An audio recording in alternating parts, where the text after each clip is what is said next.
Searching for words, a lone wolf immersed in the herds of lamb chowder, 10 powder from the first to the third. The manpower when the merchants are served would only wait and flood them with gram showers when the thirsts emerge. Just like I'm here to live my life as a sin. I'm only human in class, the only student, so I'm writing within. No need for pen, no need for piece of paper. I need a win, I need the weed and vapor. Leaf flouted in Anita Baker. Annihilation after hibernation.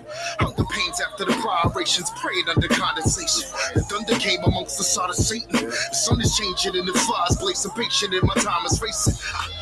And I rely on intuition, but we stand in a demand and our supply is insufficient. What we do, expand the grams and cut the ties within the vision. What that bring, hand in hand, split enterprising was the mission. There's a jungle in the streets outside, no man is safe. There were hundreds of police outside. We can't escape, we dying, can't relate, but we try it and can't erase. Forgive and not forgive, that we strive and stand with fate, but it's hard. I write my life in every single song. If you relate, then you can sing along. Strive and stand with fate, but it's hard. Write my life in every single song. If you relate, then you can sing along. Oh my God. You see that Jonesy motherfucker that just ran out of here? That's real paper right there. That's real clientele. Try 800. There's something wrong with your shoulders or something.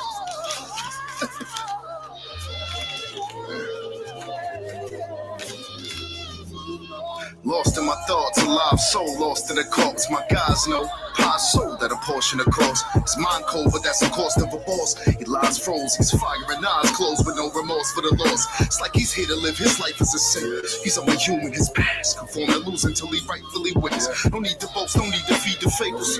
Remain dope beside the needle takers. The coat whiter than a sheet of paper. His dedication after desperation. To the clouds, our only destination. Living without expiration. We got the gift without an explanation. Try and spot him at his resting line and dot him like an exclamation. And I rely on intuition, but we stand in the demand and our supply is insufficient. What we do, expand the grams and cut the ties within the fissure. What that brings, hand in hands with enterprise and what's the mission? There's a jungle in the streets outside, no man is safe. There are hundreds of police outside. We can't escape, we dying. Can't relate, but we try it and can't erase. Forgive and not forgive, that we strive and stand with fate, but it's hard. I write my life in every single song. If you relate, then you can sing along. Strive and stand with fate, but it's hard. Write my life in every single song. If you relate, then you can sing along. There's a jungle in the streets outside, no man is safe. There are hundreds of police outside. We can't escape, we dying. Can't relate, but we trying and can't erase. Forgive and not forgive, though we strive and stand with fate, but it's hard. I write my life in every single song. If you relate, then you can sing along. Strive and stand with fate, but it's hard. Write my life in every single song. If you relate, then you can sing along.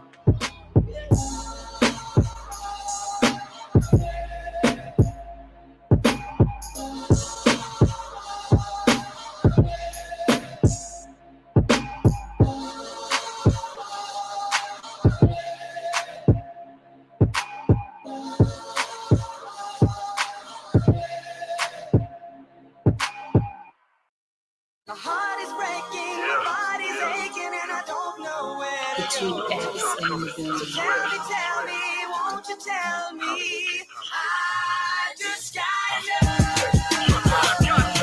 Yeah, you'll never understand who I am, cause I'm just the definition of a man. Try to remain afloat and stay devoted while I'm hoping I can stand, cause I'm just the definition of a man. There's things I need to know, I need to see, I need to focus on the plan. Still, I'm just the definition of a man. Shit, I ain't got the knowledge of a prophet, but I profit off the land, cause I'm just the definition of a man.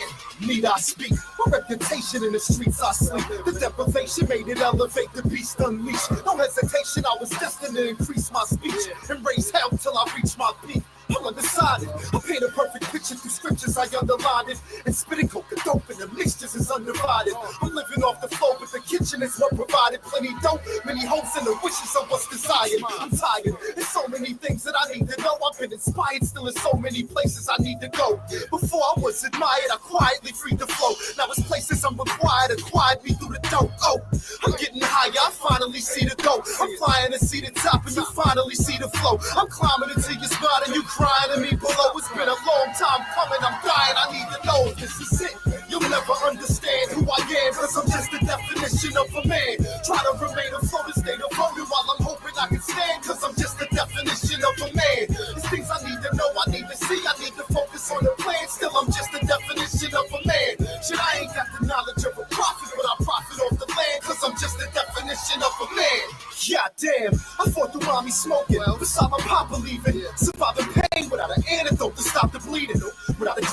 My hammer spoke for lots of reasons. My grandma left me and it stressed me, I ain't stopped the grieving. Without a pot to pig in, my hoopty made me smarter. I trapped it out until they scooped me, then we made it harder.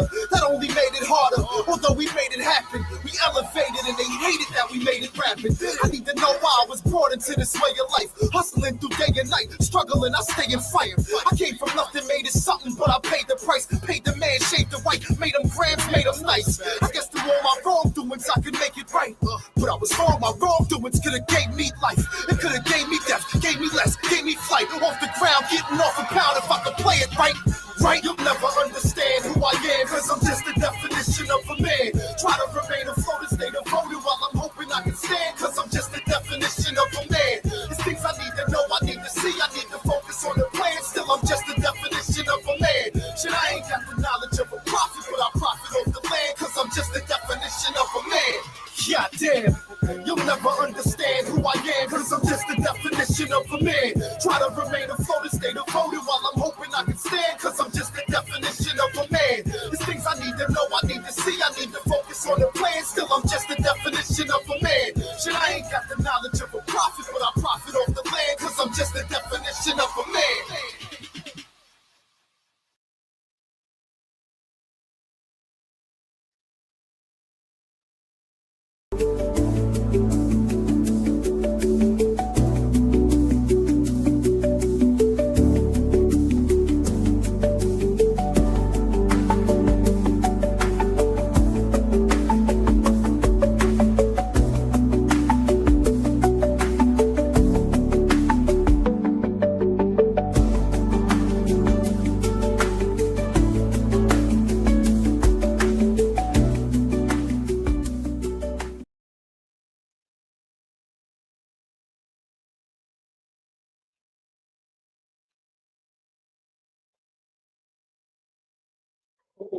And we up, y'all. We up, man. So welcome, man. Smoke session.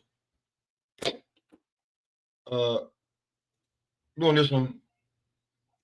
I don't want to make it seem like I was copying everybody, but I had a question because Brian Norman Jr. did look very well in his last fight. He got Boots and Stanionis coming up. I just watched the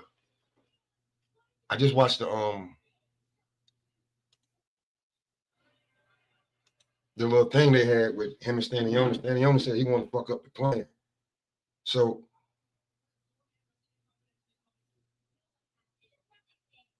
that looks bad. Anyway, I see WCS on right now, doing the Wilder thing. But I don't know if anybody's seen it, but they do this fight may be a little bit better than what people really think. So Boots versus Stanionis, they did their little promotion. I don't want to call it a little promotion, but they did the promotion, the quick run, you know how they do on the zone. I still thought they was on I still thought he was on PBC, but he's on the zone. I be having to remember that shit. But let's see what he was saying.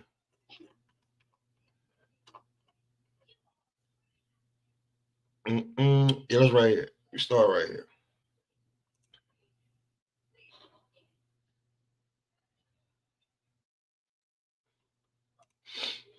So if you will, just bear with me.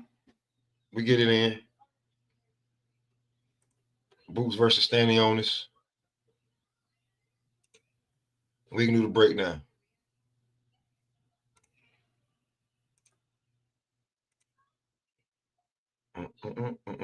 Where's that? Okay.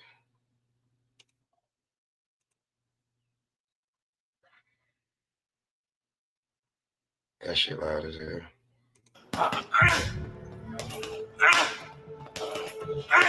You're about to witness Philadelphia's own pound-for-pound star, Jerome Boots Ennis. Everything's set for him. Boots Ennis is the class right now of the 147-pound division. I think he's an unreal talent. I love his style of fighting. I think he's explosive. He's the best in the world division in the world. This is the Boots that everyone in boxing has their eye on, man. He just doesn't let you hide. Everything comes in slow motion for him. They're building a superstar, but I'm in the way and I want to fuck up all the plans. He's a great fighter, a good fighter. We all have 2 legs, 2 hands. Nobody is unbeatable. Whatever you think you could do, I do better. I come to fight. I will be standing, that's for sure. Fight night, he's gonna have a long night. My belt, his belt. Time to claim the crown. Tell him to come here. Tell him to come in. He was like, for what, man? Tell everybody to come here. Come on. Hurry up. Happy birthday.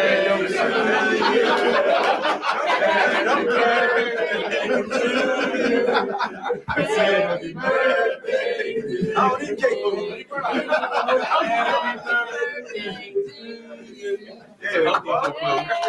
No, man, I ain't coming home. Put it up, man. It's carrot cake. Oh, carrot cake. I take it. No, blow the candles out. Man, you gotta have 69 candles on there, man. There's only 3. Yeah, I take a little bit of that. So I just heard Brian Norman saying, because I guess somebody said that why don't he fight Bozy? And I know Bozy looks really good for his age, but Brian Norman Sr. just said some shit I had to think about. He said, I'll fight his sons before I fight him. He said Bozy is the same age or a year younger than his dad. So when it comes to that, right, like goddamn, you know what I'm saying? But like that ain't cool to be talking about, hey man, fight the motherfucking fight a senior citizen, even though, you know what I'm saying, but like fight him, like what type of shit y'all niggas be on? I get him when he said that. Like y'all niggas just be forgetting Bozy, like, you know, Bozy older than Mike Tyson. I get him in shape, but let's be real, y'all. Sometimes you gotta use your brain. But yeah, this is Bozy's birthday. They got him carrot cake, and we're gonna get into some more of this. Yeah, thank y'all. We've had 2 incredible events in Philadelphia, quite close together. And we wanted to take this one just somewhere a little bit different, somewhere quite iconic. And for me, the Boardwalk Hall is such an iconic venue. I mean, Atlantic City is steeped in history. You know, Mike Tyson's rampage in the 80s, of course, Gatti Ward, Holyfield against Foreman, Sugar Ray Leonard's last fight. It's just a great place. And I feel like it's, you know, so historic for the sport that we can reignite it with a fight like this. I got a lot of memories in Atlantic City for Roman Villa in 2023. I put on one of my best performances to date. We ready to do it again. It's crazy. In 2009, we were supposed to live here. You know, we came. We were trying to get a better life. You know, but it didn't work out. But I was traveling here. I was living here. I was just visiting Atlantic City, but I was living in Philadelphia and in Pennsylvania. Also, we changed location. So yeah, it's cool. It's I don't know. It's destiny, maybe. I'm very excited to bring another title back to Philadelphia. I already got a title. Cool Boy Stuff, he has a title. The Eagles just won. And I'm able to bring home 2 more belts. You know, Philly rocking and rolling right now. It's like number 1 against number 2. It's for 3 belts. So it's amazing. It's a big opportunity for me, you know, and I don't want to slip on that. He's a great fighter. I'm also, you know. The extra belt is the lineal belt. They're going to put that on. They're going to put that on whoever wins this fight. So technically, whoever wins this fight will be the best welterweight, but we're going to discuss that. So we are going to meet and we're going to find out on April 12th who's the better guy.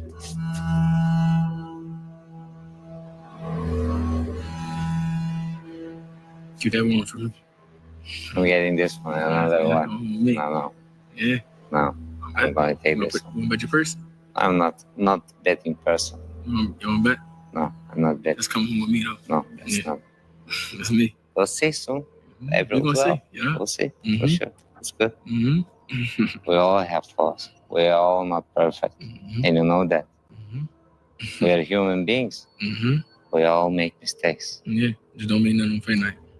That's right, nigga. Don't make none on fight night. Neither one of you. See what's good, bro. What's good, brother? What's good, man? What you got going on? What we talking about? Man, it's a lot to talk about, but who gonna be king? I got something. I'm gonna throw something. I don't know if you heard it. I know this off topic. Damn, this Go ahead. Ray Vargas versus Shushu probably on the way. Not guaranteed yet, but probably. It's looking like he ain't like the I call out. remember you asked about Ray Vargas the other day, so I want to. One of you that said something about Ray. Like you said, Ray Vargas had this belt for like a year or so, or some shit like that. But yeah, they probably finna make him and Shushu. I think it was me, you, and Jizzle talk about that. Yeah. So yeah, that's a hell of a fight coming up. I was gonna make something else because Top Rank seem to be like they on fire, but this seems to be the time that they catch fire anyway. Boxing on fire right now, Brody. When you really think about it, you know what I mean? Boxing on fire. Like think about it as a whole. Then we about to get an extra fight because of the Lamar Roach and Tank shit. You know what I'm saying? That too. Yeah, we winning right now. As far as the fans boxing, yeah, we winning right now. We winning right now. Nigga, it's so much going on. We didn't forget about the damn May 2nd, the May 2nd call. We still got that.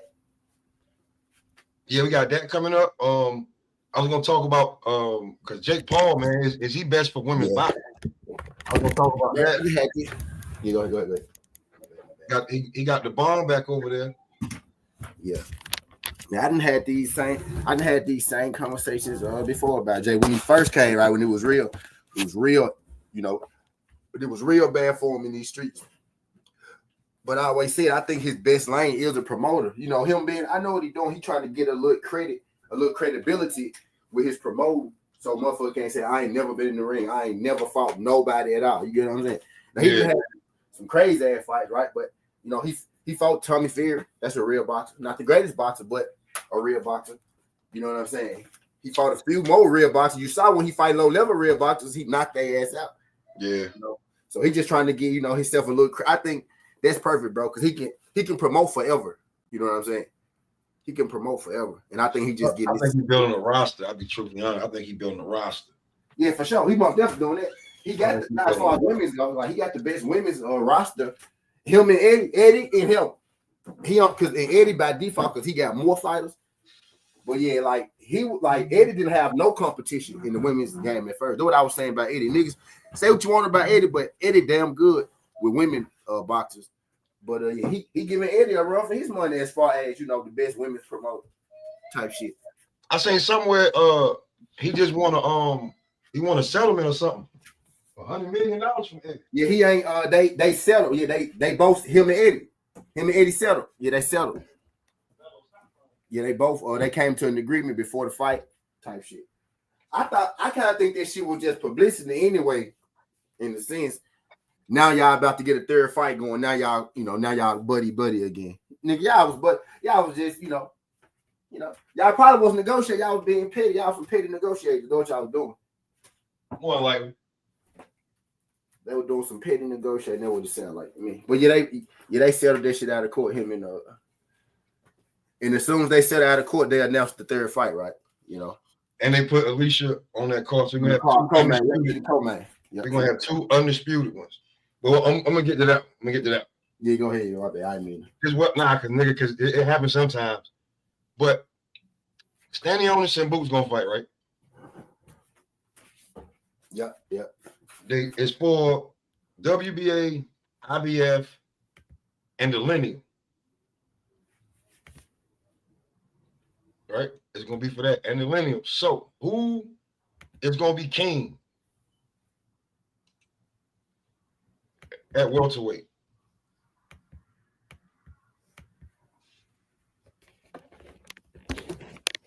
What about? I feel like welterweight kind of wide open. You know what I mean? It really is wide open. But that's the discussion. I would say right now, yeah, given who been there the longest, right? Who Boots the only guy with multiple belts, right? Am I mistaken? Boots got multiple. If he win this, what you talking about, like the intern joints? Well, yeah, he could. My bad. He could have. I guess the winner of this, technically, right? I would say if we going strictly off talent, right? It's Boots. If Boots win this fight, he'll have multiple straps, right? So I think he'll solidify. I think Boots probably will solidify right now, at least. That he's the guy 47. Right now, I would say it's Boots. But if he beats Stanionis, then he proved that it's Boots. You know what I'm saying? Yeah, because you're gonna be the lineal. They putting the lineal up.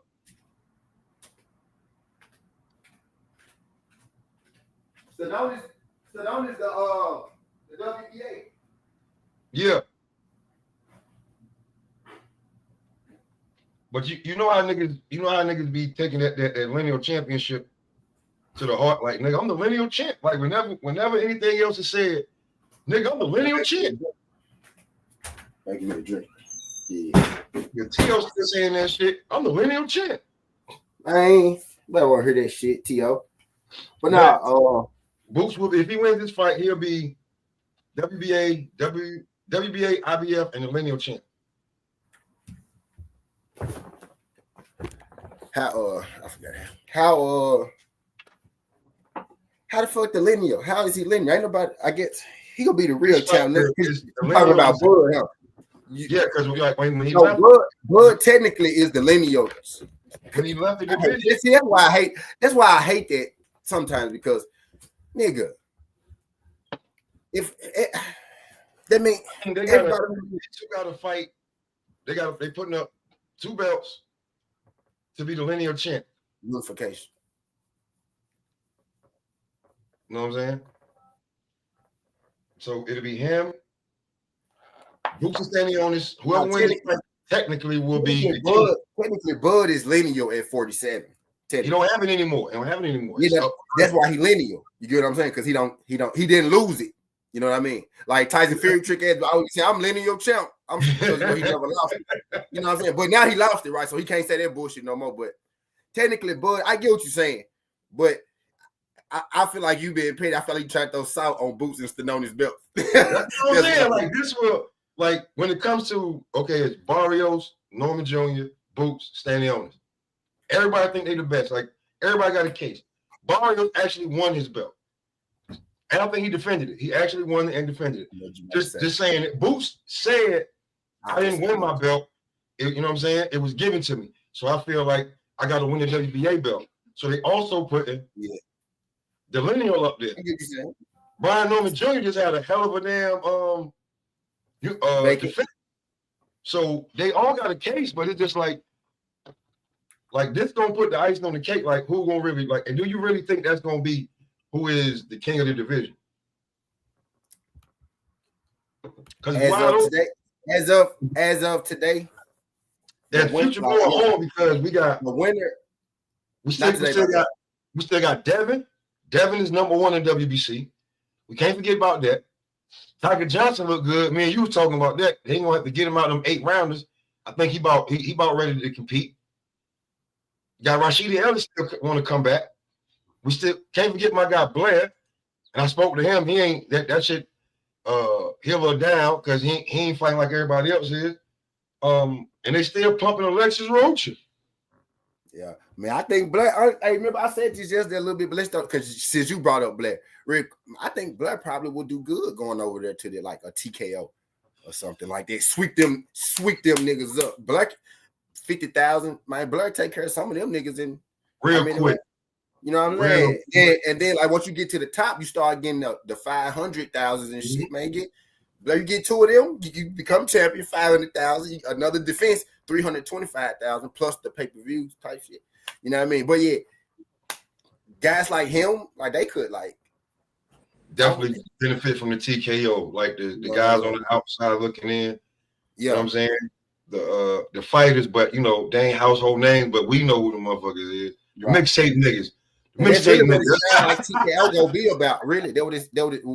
What it sound like they go be about, like building people, like kind of like Top Rank, like building people until until they ready to like go off or come back and make a major fight, or challenge the Top Rank PBC folks. You know what I'm saying? Yeah, Frank Warren, shit like that. De La Hoya niggas, AC. Yeah. Good, man. AC is wide open at 47. This fight is for 3 belts. One of them is the lineal. So that's going to kind of like that's technically saying that whoever wins this fight is the top guy in the welterweight division. How do you feel about that? Wait. They just made Boots versus Stanionis for lineal? WBA, IBF, Linear. Now, Pop saying linear. It ain't. Confirmed, but I just heard the man say it. That's why I was playing the thing before everybody popped up. This what's this shit? What's this shit called? What's this shit the zone do? It's linear. It's yeah, linear. make the days count. It's a linear because Bud let it. You know, he left it, but it linear. I look at these niggas like, ain't worth lineal status though. The person that's leaving is the lineal champion. They fighting basically for the belt. I don't know what kind of lineal championship they fight. That ain't it's lineal, man. Whether you like but it ain't got this. It ain't got the same hit as when Bud versus Errol hit. You feel what I'm saying? But I'm trying to find this dude's name. Now lineal mean that you got the strap and you never lost. Yeah, you the legacy. You beat the guy who was the guy who was the guy. Yeah, that's what I'm saying. This ain't really. Yeah, lineal. Bud is lineal champ because he never lost it. What damn, I can't. Like when Fury kept saying, I'm lineal, it's because he never lost his belt. He never lost his belt. He but did going to 68. He's already cocaine and got suspended. He did cocaine and steroids and got suspended, but he never lost it. That's why he was. What were the two cards that just happened this weekend? The Top Rank and who else? Because there was dude that came up from 140 and he got a quick stoppage at 47. He might have been either on the zone or the Top Rank card. But I don't think who you talking about. You ain't talking about Tiger, is you? Yeah, Tiger been at 47 for a while, man. I keep telling y'all that, man. Tiger been at 47 for a while. No, but what I'm saying is the way they was really talking about him is they keep trying to make it seem like he just came up to 47, but basically like this. It's been like 3 fights, but I think he's earning his credibility as saying, listen, I'm gonna be a dog. I'm pushing to be a dog in that race for supremacy at 47. So y'all could do what y'all doing right now, but you got some mean hitters coming up afterwards. Devin is the #1 contender at 140 for WBC. So man, it's crazy. It's not crazy. That's what I'm saying, bro. So Ryan either going there or 54. So what are we talking about? That's what I'm saying. So what are we talking about? Like, it's wide open. Not to mention the Blairs, Rashidi Ellis's, and the Lexus Roachas, and your Jensen Sakis. Like, and what's this other dude? Rohan something. Polanco, Rohan Polanco. Yeah, I like him. Yeah, I like Rohan Polanco. I like him. He also. I like Polanco. These are the guys. These are the guys. Stop. These are the guys I'm looking at. If I'm mistaken, he was on that Gary Antoine card, wasn't it? Yeah. He was just on that. Yeah. He nice. I fuck with Rohan. I think he a Brooklyn Cuban, ain't he? Some shit like that. Where you from? He get. I think one of his parents is from Brooklyn, but Puerto Rican or something. Puerto Rican or something. But they from Brooklyn. Like that. He's showing like, yo, listen, I'm gonna be a problem up here. Hey, you know your shit. You know your shit. AC, you said Polanco. You know your shit. Bringing up Polanco. Yeah. So these are the dudes I'm looking at 47. You feel what I'm saying? I'm dying to see what Jin gonna do once he get in with like a good American fighter. You feel what I'm saying? But I'm looking at Polanco a lot. I'm looking at Tiger, and I'm like, yo, both of these dudes, man, yo, these three guys might be the sleepers for the future of this division. Well, so what, you ain't got no hope at Devin in the division? He's #1. No, I'm saying as far as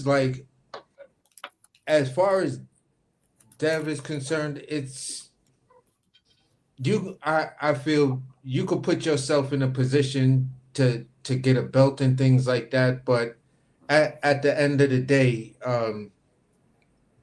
you got some work to do before I could like really put you in that space, because right now you in the same space I'm only judging it based on what I saw that night. I understand all the ramifications after that, but based on, you know, just that night, I want to see how you recover, because you're kind of almost in the same book as Errol Spence. I seen a bad beating. I just want to see how you handle being back in the ring. How he responds? Okay. I think depending on the because I can't say that Brian Norman Jr. just can do whatever with one of them, but I do like Brian Norman Jr. Just everything he like, his whole Southern hospitality last week was on 10. Yeah. This Southern swag was on 10. Yeah. You dig me? He was out that nigga. He showed up and showed out. That nigga was Lil Scrappy and Booker T. Can you dig it? I was like, oh shit, where did okay, yeah. And one thing I love, I didn't see his dad around, like just trying to be all in video. Yeah, dancing. Come death row. I ain't see that. That nigga was like, nah, nigga, my son, nigga. Yeah. All right, that's what I was talking about. So when I see the May 2nd fight pop up, and when it come with Devin, like this gonna put him into position to get back to being a champion and keep continuing his legacy. Yeah. But like he ain't gotta fight Ryan right next. He can definitely go after Barrios and get that belt. And make Ryan come to him. See, I mean, I think they already contracted in that thing, but yeah, with that Ryan. What? Him and Ryan. Yeah, that's yeah, I think they already the way the Turk was talking, that's a done deal. You two do this fight, and then y'all both of y'all come back and y'all got this fight. So let me pull the AC then. Wouldn't this fight be bigger and better if one of them niggas when they got the belt at 147? Hell yeah. But what I'm thinking is pop shit. They go whoever win that fight most definitely go fight for the title next. Oh, I think that's I know me personally, right? Like me just putting tea leaves together, right? Not no official info. I think the reason Barrios, you know, because B Norman just said, man, Barrios sitting on the belts.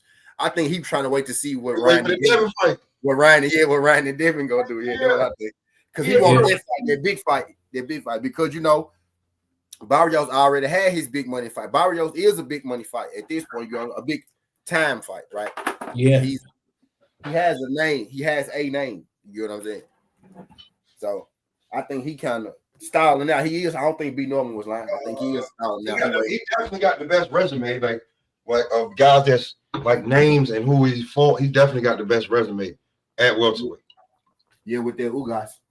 And the Keith Thurman, even though he lost to Keith Thurman. Keith Thurman and the Ugas, yeah. With the Ugas win. Yeah. You know what I'm saying? So wait, don't he got a tank fight on that jump off too? Then he got the tank fight down there. Yeah, he got the tank fight.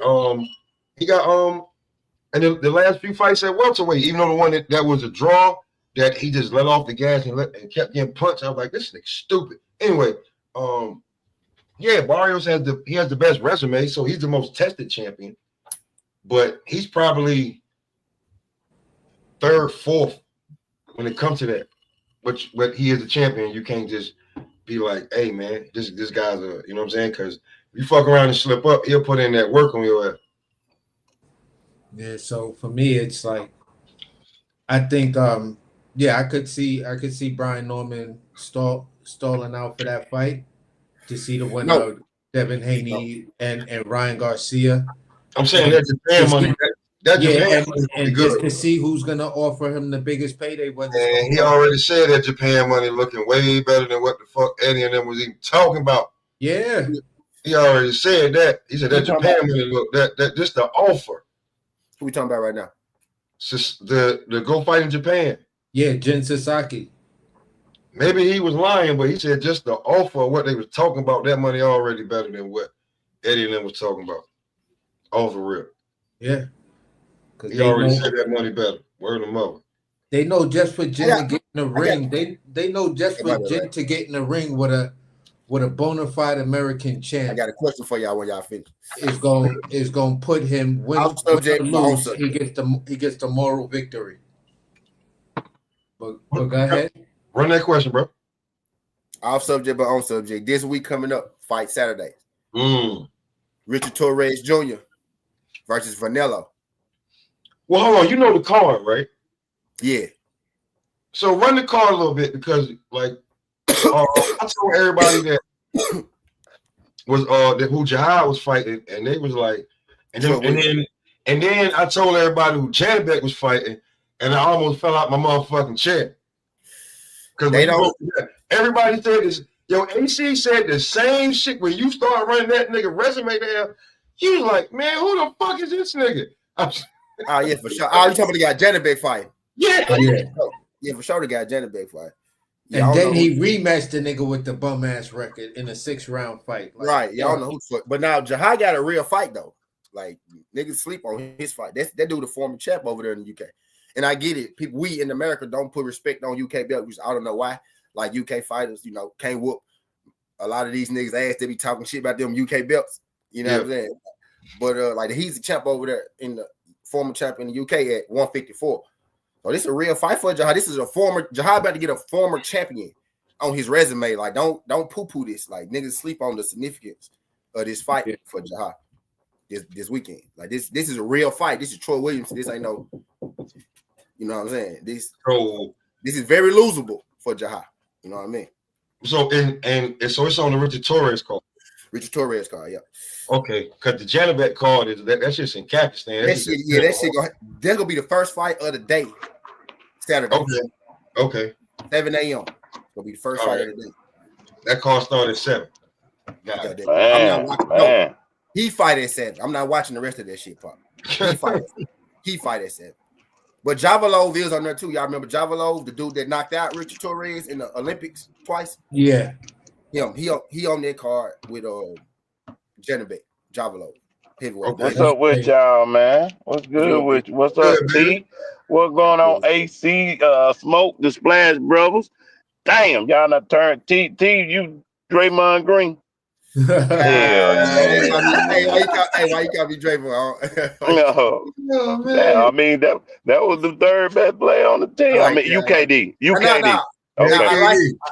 I actually like that's why I was asking why I like the good. I like the good. He swear we all on tape. Nigga, we up here discussing about I know.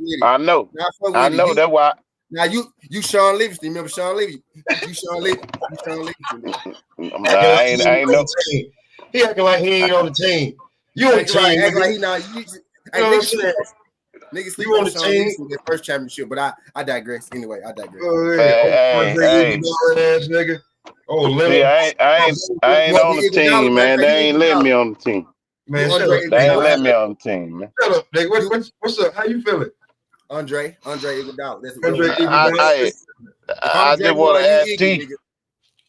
I want to ask T. What do you consider chinny? Since you know we still talking about boxing, we wanted to get this shit out of the way from last night. I say this: it's two phases to it, right? Because you could be, I guess, chinny and having no chin are different. I guess chinny is when you easily rocked. I don't necessarily think you chinny because you get rocked, but if you're easily rocked or easily dropped, right? You chinny. That's chinny to me. I think that's the simplest way I can say it without making it all mucky and shit. It's the simplest way I can say it. Easily. Not necessarily like I didn't see Mike Tyson get rocked. He damn sure not chinny. I seen him get knocked out, but he damn sure not chinny. Is Devin Haney chinny? Devin had chin questions his whole career, so I think at this point, public we didn't make him chinny. But I just seen Devin take. Devin only been on the ground when he been in the ring with Ryan, so no man ever put him on the ground but Ryan. I find it hard to be like he chinny, but I seen him rock before, but I never seen him on the ground. You know what I'm saying? Before Ryan, so it's hard for me to be like, yeah, he chinny. I think chinny, I guess yes, because you got a question. If it's a question about it, I guess yes, I would say yes, because I had the same argument about Erickson Lubin. I get upset when people say Lubin's chinny, but I guess I guess he is, but he not So getting. Gamboa chin it in. So Gamboa chin it in, right? Well, you know what that is? That's when it comes to that bullshit where Gamboa get rocked a whole lot more than these guys though. but the niggas like the niggas that we Gamboa get rocked a lot more than we saying is Chinny. You know what I'm saying? It's levels to it. They got hit by champions. They got knocked down by champions. Right. But see, so we saying they Chinny, but like I got Bill. Is Errol Spence Chinny? See, I mean, I don't think none of them motherfuckers chinny if they keep getting up. My nigga, That's my definition. You keep getting up, I don't give a damn who knocked your ass down. If you keep getting up, you got a motherfucking chin. You got a chin, a motherfucker that ain't got a chin is a mere con. Once it's touched, right, it's over. He ready to go to sleep, and then he doing interviews 5 minutes later. That's motherfucker ain't got a chin. Yeah, he ain't got no chin. And we argued about that last night. Yo. I tried to tell niggas, man, every time he got he was winning the Canelo. That was like American don't got no chin, and he was winning the Canelo fight. He got touched. He was winning the Danny Garcia fight. He got touched. but the motherfucker got skills though. He got skills now. He got skills. I mean, is AB Chinny? Like no, fuck no. AB that motherfucker there. AB pound for pound got the best chin in the game. Him, Canelo. I mean, but he touched the canvas a couple times though. I beat that boy. I beat that boy. But that's what I mean. It's levels to that shit. Because you know what I'm saying. Just because you hit the ground don't mean you cheating. But see, that's why we gotta be clear cut about it. We gotta be clear cut about it because if they don't like a fighter, they gonna say, "Oh, the motherfucker got knocked down 3 times. He chinny." I don't like Devin Haney, but he ain't chinny to me.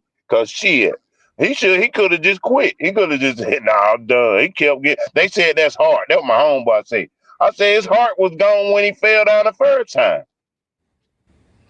You ain't got no heart no more. Well, his heart was gone. Devin got both.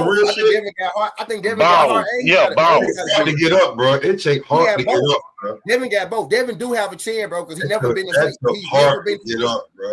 I ain't gonna lie to nobody. Look at the punches around Devin weight class and shit. Is Ryan Garcia not one of the hardest punchers from 135? We don't know. At 140, we don't know. They fought at one. He was 136 or some shit like that. They was 135. Ryan Garcia was one of the hardest punchers around that fucking division. It was 140, wasn't it? It was 140, wasn't it? It was 140, I think. Yeah, like 130, 130 something. Yeah, this way the belt he got now, it was 140. Yeah, it was 140. Yeah. Who you talking about? So is he not one of the hardest hitters at 140? We don't know. We don't know. They ain't fighting each other. Listen, bro. Rolly the hardest puncher at one. Rolly, I'm going with Rolly. He can't land. He really can't land on nobody with skills. But yeah, he really can't. He landed on Tank. He landed on Tank. To Tank said, "All right, night." All I'm saying is that Ryan, listen, that's a good fucking boy, bro. 147. He'll be at 160 easy at no time. But I'm just saying. Who, Ryan? Yeah. Ryan could fight at 160. So they fighting at all of them fighting at 147, right? Nah, they fight at Rolly fighting at a catch weight. And we still don't even know what weight class. We don't know what weight class Devin is fighting at. Officially, is 147. Like on paper, it's gonna be 147. They may not. But I think he said he's gonna be weighing in around 143, 144. Yeah, but on paper, it's gonna be. Yeah, Dev said he's gonna be weighing on that night. He's trying to get up to. He's saying he's trying to maintain around 143, 144, and he said if he get on the scale for weigh-ins at 143, 144, he'll be happy. Hey, that's why these boys need to go ahead and fight each other in 147. Because once these names get up there to 147, it's gonna be a mixed bag, and y'all ain't gonna get to fight each other. You better go ahead and try to get undisputed now. Because once these boys get up here, shit. Tell them again, Biff. that it ain't gonna they ain't gonna get to see each other no more because these belts gonna get to spread out again. Like y'all need to go ahead and make these fights. Cause once these names get up here, they creeping. They creeping. But some of these young names at 47 could beat some of these big names coming up to 47. Who? Give me a name. Give me a name. Talking about Boots. You saying Boots can beat somebody coming up? Like Boots could beat all these niggas, I believe. Allegedly. Maybe yeah, you're right. Right now, you're right. But Boots' hardest match will be Brian. Right now, I think 1 and 2 is Boots and Brian. That's what I think. That's who's gonna be undisputed. Brian Norman Jr. gonna be undisputed. It's Boots and Brian. I think it's one of them. I think it's gonna be one of them. I think I've been thinking it's gonna be Boots. Brian Norman did made his splash. Everybody, like, we know he's here. He didn't have an I'm here moment. You know what I'm saying? He had his I'm here moment twice. He had two. Well, what Boots gonna show up? But what Boots I gonna see show Brian up? Norman Jr. I'm gonna keep it being like this. I see Brian Norman Jr. on the fast track to try to get to 54. That's the fight. Boots and Brian. That's the fight. That's what I'm pushing. Boots got to handle Stanionis though, not looking over him. I'm as a fan, I can't, but I'm Boots not right. But he got to handle Stanionis though. But I think it's one of them. I think it's Brian Norman or Boots. So what if Barrios beat all of them? Man, you think is he gonna get? Is he gonna get his credit? You think? Hell, of course. If he be one of them, he gonna get credit. If he be one of them dudes, he gonna get credit. I mean, that last fight was rough. Most definitely was. That's why I don't think he beat him. That's why I got him. I think he probably. Who the other chap? Boots. Brian Norman, Barrios, Boots, Stanionis, and Barrios. Stanionis is the other champ. Yeah, so Barrios probably the fourth best champ right now. Right now. That's what I said. Probably. He the most battle tested, but yeah, he probably the fourth best champ. And that's just on paper. This is all on paper. Yeah, this is on paper. They ain't been in the ring. So, Bills, I'm gonna ask you. After what is it? The 12th? Yeah, 10 days. Who is the king at welterweight after this fight? Because it's for IBF, WBA, and the lineal. They just be creating shit. Nah, the lineal champion is some real shit. It's always been. How they get it though? How they getting it right now? Bud's not in the division anymore, bro. Right, so they just threw that in there, put a cherry on top real quick. I mean, it is a unification fight. Okay. I would say once Stanionis beat Boots, we're gonna have a lot of whining and a lot of crying. You know what I mean? He gonna be number one in the division, man. They overlooking that man, thinking, oh, he tailor made for Boots. But shit, you just gotta show up for one night. If Boots fuck around, if Boots disappear for one night, I mean, they thought Karen was tailor made for Boots, and he came in with another style. But no, here's the thing though, Stanionis is tailor made for Boots, but Karen was too. Not really. Here's not Karen. I know, but not you ain't lying though. Before that, Karen ain't never fought nobody the way he fought Boots. He don't fight nobody the way he fight Jerome. But we found out the first fight that we found out Boots has a problem cutting off the ring. That's just something we found out. So that's what's gonna happen this fight. Probably cutting off the ring. I think he got a problem with Karen in the way he doing. I don't think he gonna have that problem with nobody else. I just think it's Karen. Karen just know how to survive with Boots. He just know how to. No, he got a problem with the crowd, man. They need to go ahead and do some Kansas City Chief shit and do a fake crowd chant for Boots, and then maybe he'll fucking show up because he keep looking in the fucking crowd, sticking his tongue out. He trying to prove something to some chick or somebody in the motherfucking crowd. Too, bro. You got to be entertaining. Okay, you can go to sleep entertaining. You can, but you got to be entertaining. So all I'm saying is that the dude, you got the skills for that though. Shit, Benjamin was motherfucking entertainment. You see how he dove out the fucking ring talking about somebody shot him. He got a fight coming up too. I ain't gonna say nothing. Anyway, it's a rematch. Yeah. He got a fight coming up, and like his name is on the card, like co-main somewhere. Anyway, but rematch. Yeah, it's rematch. Boots. You can do all that dancing Hold shit. on, Bill. Stanionis is tailor made for him. But on the flip side of that, if he does not, how though? Yeah, explain how before you go. Man, you keep talking. Shut up. Explain the shit. Oh my God, nigga, stop talking. I'm explaining it. That's you. I'm be You got mute. to in school, didn't you? I'm be mute. You ain't listen to the teacher. You ain't listen to the teacher at all. Teacher was like, "What the fuck?" Anyway, he is tailor made for him. But on the flip side of that, if Boots don't capitalize on that shit, it'd be his worst nightmare. That's the danger about fighting Stanionis. That ain't what I'm talking about, Smoke. I'm talking about explain how he tailor made for him. What you mean? He flat footed? What he like? Straight forward. He's a straight forward. He comes straight forward. He's a busy fighter, and he likes to get on the inside. Boots is the bigger guy. He's a counter puncher, and he has great footwork and great defense. Tailor made. He don't have to be the attacker. Like no, he does not. It's more so gonna come to him. You get what I'm saying? Yeah. See, everybody don't know what y'all mean by tailor made, man. Everybody don't know what tailor made is. I don't know why tailor made means. Cause they don't know Stanionis like that. You know what I'm saying? When y'all say he tailor made, like ain't nobody really until you go and watch some of his fights, which he probably ain't gonna fight the same against Boots, just like Karan did. I don't know why he would change it. Do you want to be? I mean, he doesn't have to change it. What he could do is do you want to be Stanionis and change what didn't get you here? Though I wouldn't. If I'm Stanionis, I wouldn't necessarily change my game. Well, what basically got him here was the way that you beat Boots is to rough him up. Though it's just gonna be a fucking task to do. It's gonna be a task. Did Vila do it? Did Vila change up his style? Or he?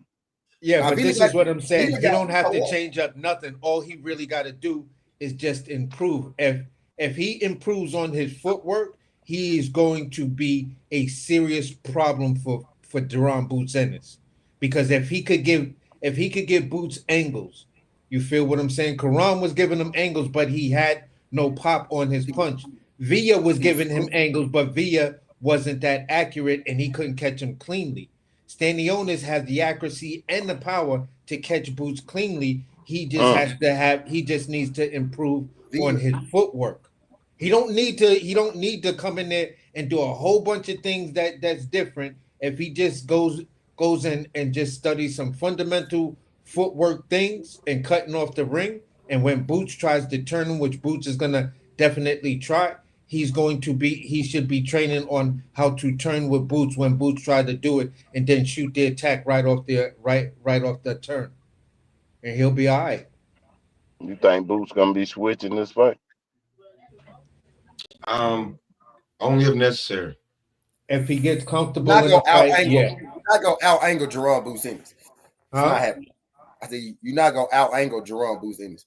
No, nobody's talking about out angling him. What I'm talking about is turning with him. When you see some of the punches that Karan would use his angles against him, is what you were saying. Yeah, you feel what I'm saying? So that's basically what I'm saying, because that seemed to be something like Devin did. Karan was big, huh? Y'all saw that, did? Yeah, like Devin did. Loma.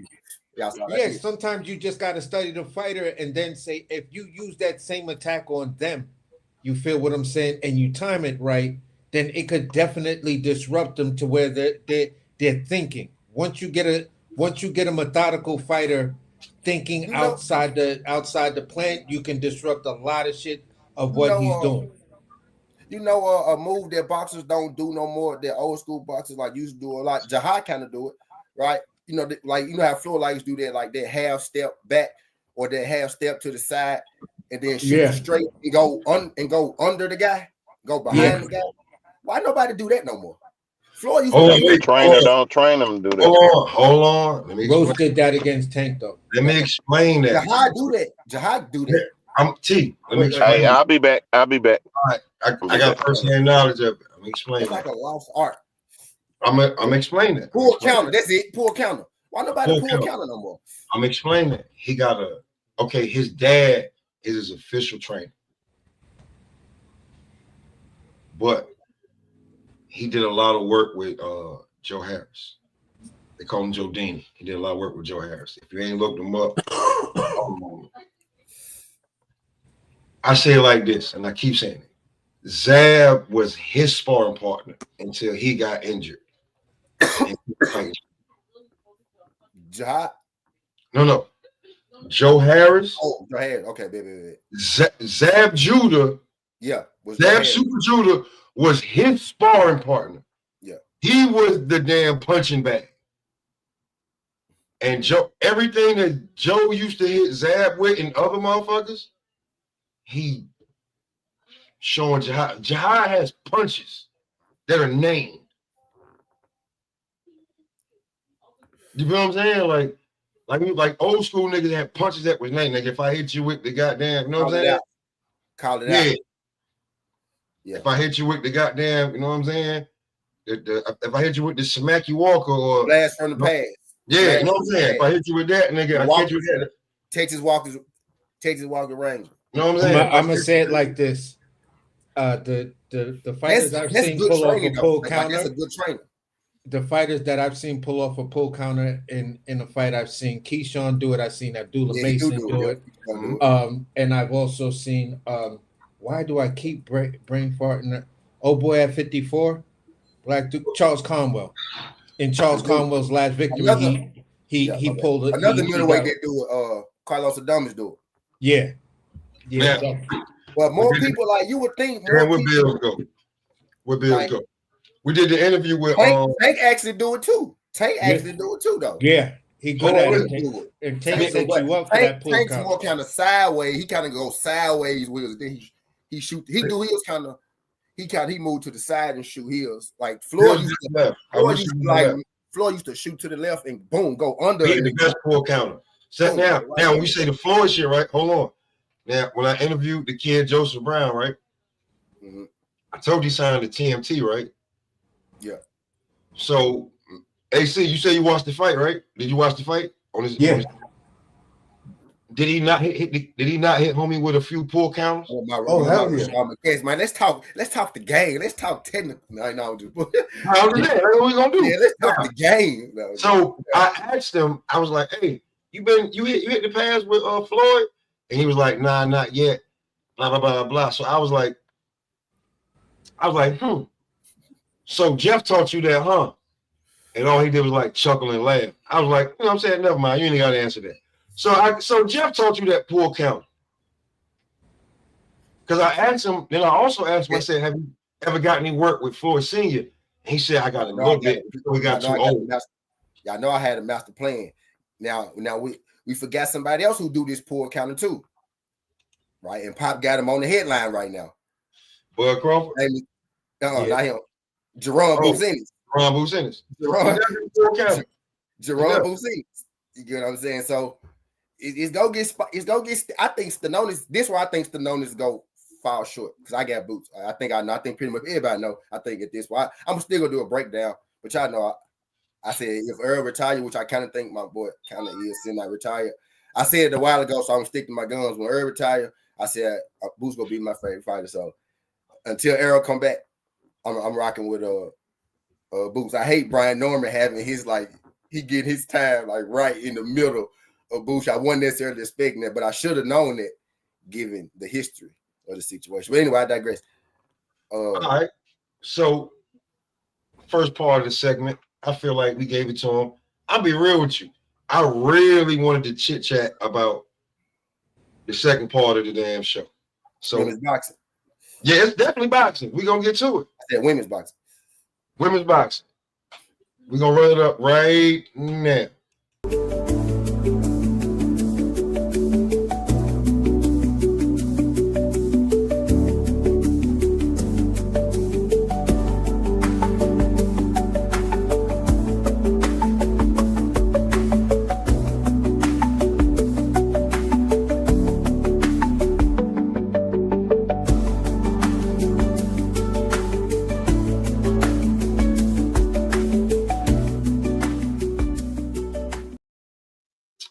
So, bro, is Jake Paul good for boxing, especially women's boxing?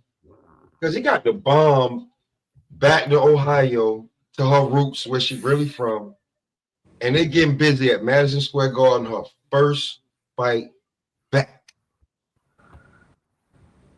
July 11th at the Garden. Co-main Katie Taylor and Amanda Serrano.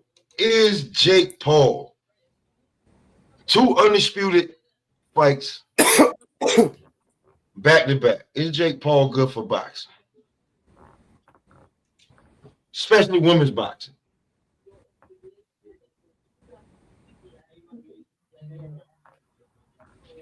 This is what I was saying from the beginning, man. I was like, I think Jake Paul's special talent really is promoted.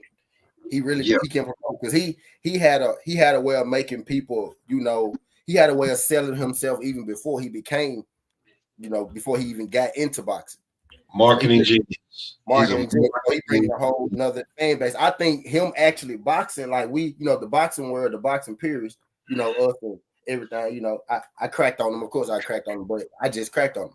But I understood his goal in the end was kind of just, you know, this shit is he had to get some credibility in the sport. Now you can't say you never been inside the ring, Jake Paul. You don't know what it's like because he have been inside the ring. You know what I mean? He do know what it's like. You know what I'm saying? To an extent. What's the saying? Anybody who put the gloves on, I respect, right? Jake Paul put the gloves on. You know what I'm saying? And he already got the fan base. He could be doing whatever with this fan base. And one thing about Jake Paul, like from where he came from to where he at, complete 360. Because people forget this nigga was a problem child. I think his nickname is the problem child, actually. You know what I'm saying? Yo, hey, man, listen. Shitty individual. So the fact that he where he at now, now for real, like I don't be wanting to throw people personally, but you know, got it. Like he did some real slimy shit back in the day. You know what I'm saying? Listen, but for him to be where he at now, I get it. I ain't knocking it, right? But here's the crazy shit. Here go the crazy shit, T. Hold on, matter of fact. AC, do you want to go before I say this? I think he's good for women's boxing for sure. Listen, this is how crazy it is. Because you know, this part of the game, you talking about promoting and management and playing the game. Whoo! Okay. He's got his own promotional company when it comes to boxing. He's competing against everybody, including TKO. Guess who's basically a full-time wrestler for the WWE, which is basically TKO. His brother, Logan.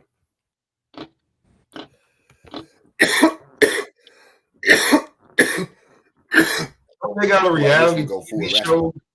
Don't they got a reality TV show that's probably popping right now, doing 60 million views?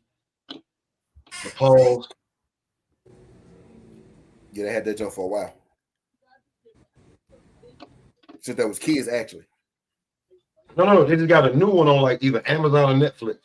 I know what you're saying, but they've been doing that shit for a long time. Probably they would just run around doing dumb shit a long time. Yeah, but now you got Crazy Bread doing it though. Now you got Crazy Bread. They still the same thing.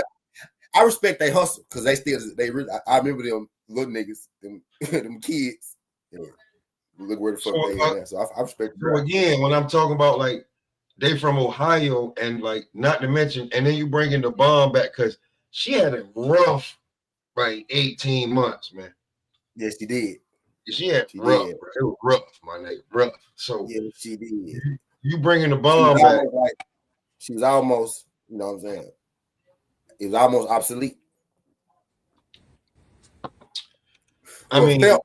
It felt obsolete, right? It felt real bad. If you saw our last fight, you kind of felt bad because you was like, it was a no contest. It was already in a little controlled spot, and like it was no. He being nice. Control is a nice way of saying shitty. Well, nobody in there. But it was $5. You It had was to, like it was an old skating rink. It was an old barn. They turned it to a skating rink. Bro, basically, just call it what it was. It looked like a club fight. Looked like a club yeah, fight. was a club fight. A very expensive looking club fight, but Right. still fucking club fight. Very nice club fight. Yeah. But anyway, you know what I'm saying? Because you know, you got rid of your trainer / cover buddy. I'll say that. Whoa. Your father passed. Your promoter let you go. Whoa, Pop. It was bad, bro. It was bad. Yes. She said another fight on his own. And you go and say it. And she was going through that steroid thing, that PED thing. Okay, you want to go there? Okay, the steroid, the steroid thing. Don't be nice because she pretty. All right, cool. I ain't gonna be nice. The steroid thing, and then I don't know for what reason, you got slicking with your mouth when you was with Bill. And listen, you should know better than listen. Alicia Baumgartner, I love you. You the bomb, but you're not AB. And when you was going back and forth with AB, it got ugly. Right? Who? I don't know. I don't know. I haven't seen her. I don't know. All I know is that Bill might be with Devin right now, but he might, If he be with her, that's great. But my bad. I'm just saying, like when it got down and dirty and Josh, what's good? Going back and forth on the social media with AB, and he started talking about Bill, everybody from Ohio, like he was like she kind of like it. When it got so bad, Clarissa Shields was like, I feel bad for her. Like sometimes you got to know who not to and who to. Yeah, AB is AB, man. Like, AB, don't forget, man, he still put all the niggas on, even though he may not be the nigga that. Yeah, I ain't gonna lie, man. Damn, it's Adrian Broner, so but he was like, damn. Yo, I thought he was gonna give her a pass. I think he was, but then he said, you know what, fuck. He told her. He said, yo, get away from him. He started dropping names. Yeah, but the way he was saying it, right, Pa, I thought he was gonna, I thought there was gonna be a warning shot video. Bro, people forget that. People said get away from him, and then like that. He did a whole nother video, and then that's when AB started dropping the names. Like, bitch, you like nigga, these my little niggas that you fucking. So it was bad, man. It got bad. Mike said, and I got the footage. What he said, and I got the footage. I was like, he said, and I got the footage. I was like, oh. She probably make like it got bad for her, bro. So I feel like right about now, coming back with, you know what I'm saying, people gonna completely forget about that. She undisputed, popping up. She gotta put this girl on her ass. She got this unfinished business. This is the same girl that was in no contest, if I'm mistaken. I mean, the girl really ain't. I mean, the girl is like, whatever her record is, she only got one knockout. She like 12-0 some shit with one knockout. You gotta smash her. Cause she still got questions, right? She got questions still, allegations, you know what I'm saying? She got questions, is she go look the same? I be saying this, right? People don't be liking this, but we having a boxing conversation, right? Shit. It's like just like her and Conor being in the same boat, almost, in a sense, you know what I'm saying? Her, Conor being and Ryan Garcia. Let's do that. Right? They're in the same boat. That's when you're supposed to drop the smoke, Pop. They're in the same boat. They're in the same boat. Really. A whole lot right now. Because you're frozen right now for some reason, my nigga. You're what's you know what I mean? So they got answers. We gotta see what they look like. You know what I mean? We got to see what they look like coming back, into these fights. You know what I mean? 3 big time fighters, 3 of the biggest fighters, Yeah, because don't act like that. Don't like if you want now. Hold on, where I ain't take it down now. What? Yeah, Josh, they all do. Yeah, they all get like we gotta do. Are you the same? Are you really that guy? Are you really that woman? Are you like that fight right there? Right, That's the egg slap right there. If you want to talk about, that's the egg slap right there. You know what I'm saying? Right. Like this fight, all these fights is coming up all like because you said like, Papa we getting popping. So, hey, y'all know they found that man 130,000 for that. For an egg slap, 130,000, Pop. He was giving them the protein that he needed, bruh. 130 G's. I said, bro, I have never heard of no shit. But I get it because you know the magnitude of this fight. But he said it was worth every penny. And then next week he came back like, hey man, that fine was way too big. I'm protesting that. Yeah. I was like, I know, but I'm like, bro, damn. He could have got salmonella.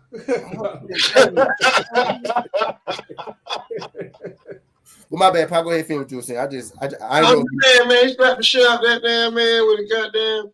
Yeah, he slapped the shit out my boy. On the screen, I'm telling you. That's why I was like, he did that on purpose too, Pop. You want to remind me that Conor Ben got slapped with the head. Nah, but but like, did you see him on? Hold on, real quick. Hold on, because let me see this shit work. Hold on. Did I say on post?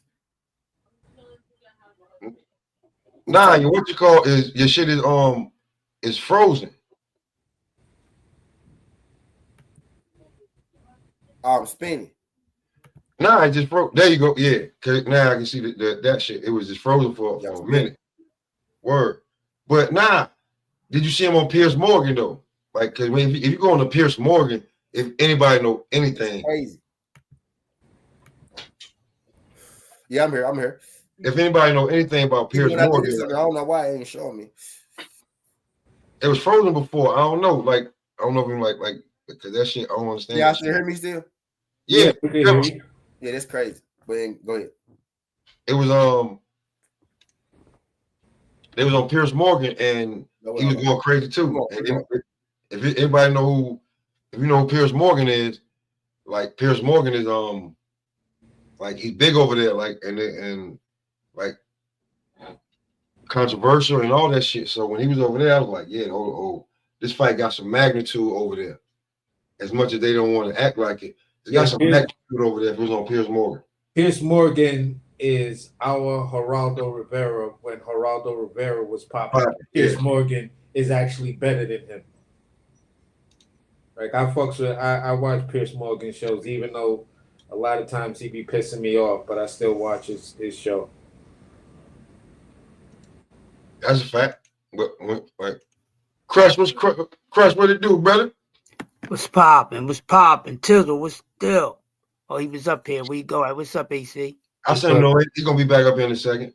Cool. What's good? Hey, okay, so we're breaking back down. How do you feel about 147? Because people keep acting. I'm saying this, Crush, and motherfuckers acting like I'm saying some crazy shit.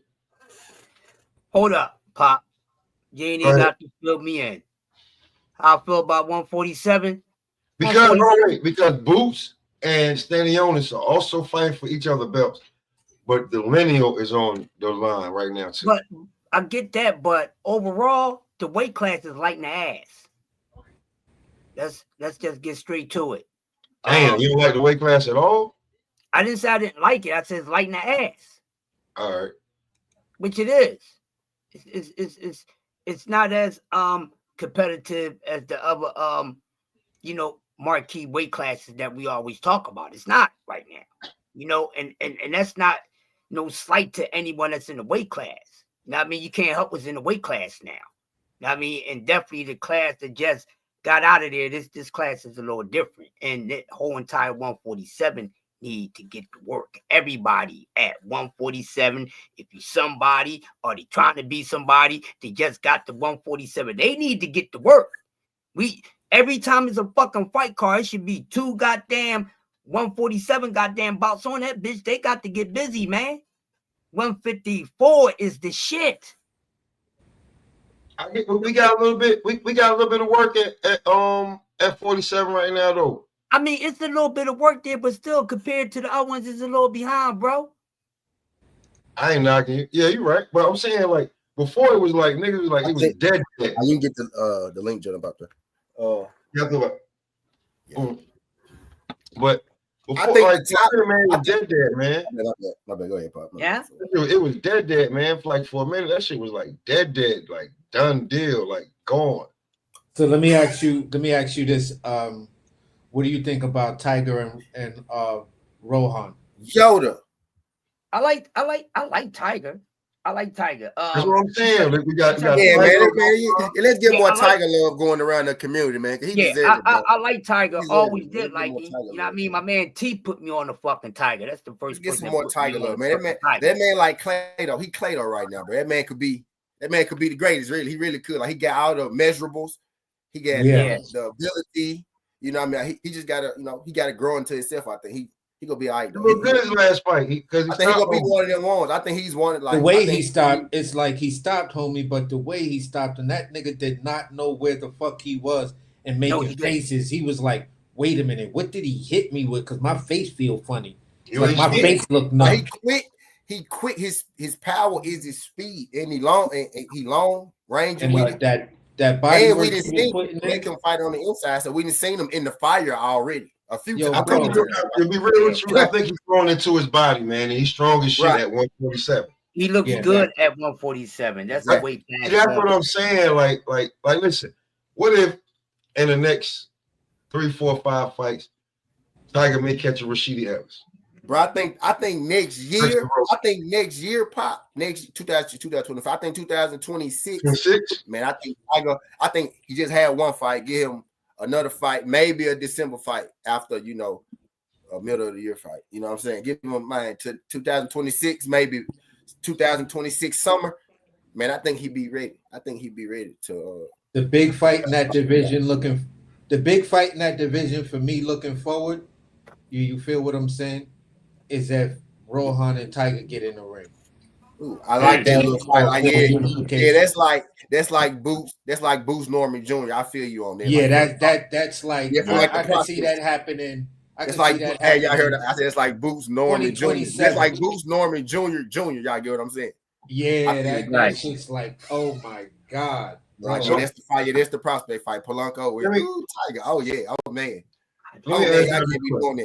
I know a fight we stumbled upon the other day. We was in shooting shit, and somebody, it was quick. She was like, and I thought you said Troy Isley. I was talking about Jahad Tucker fighting Troy Williamson.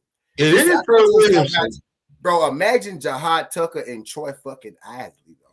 They had 160, bro. They had 160. Lord, they had 160. I keep telling you, that was my guys. I was like, oh my Lord, bro. All last year.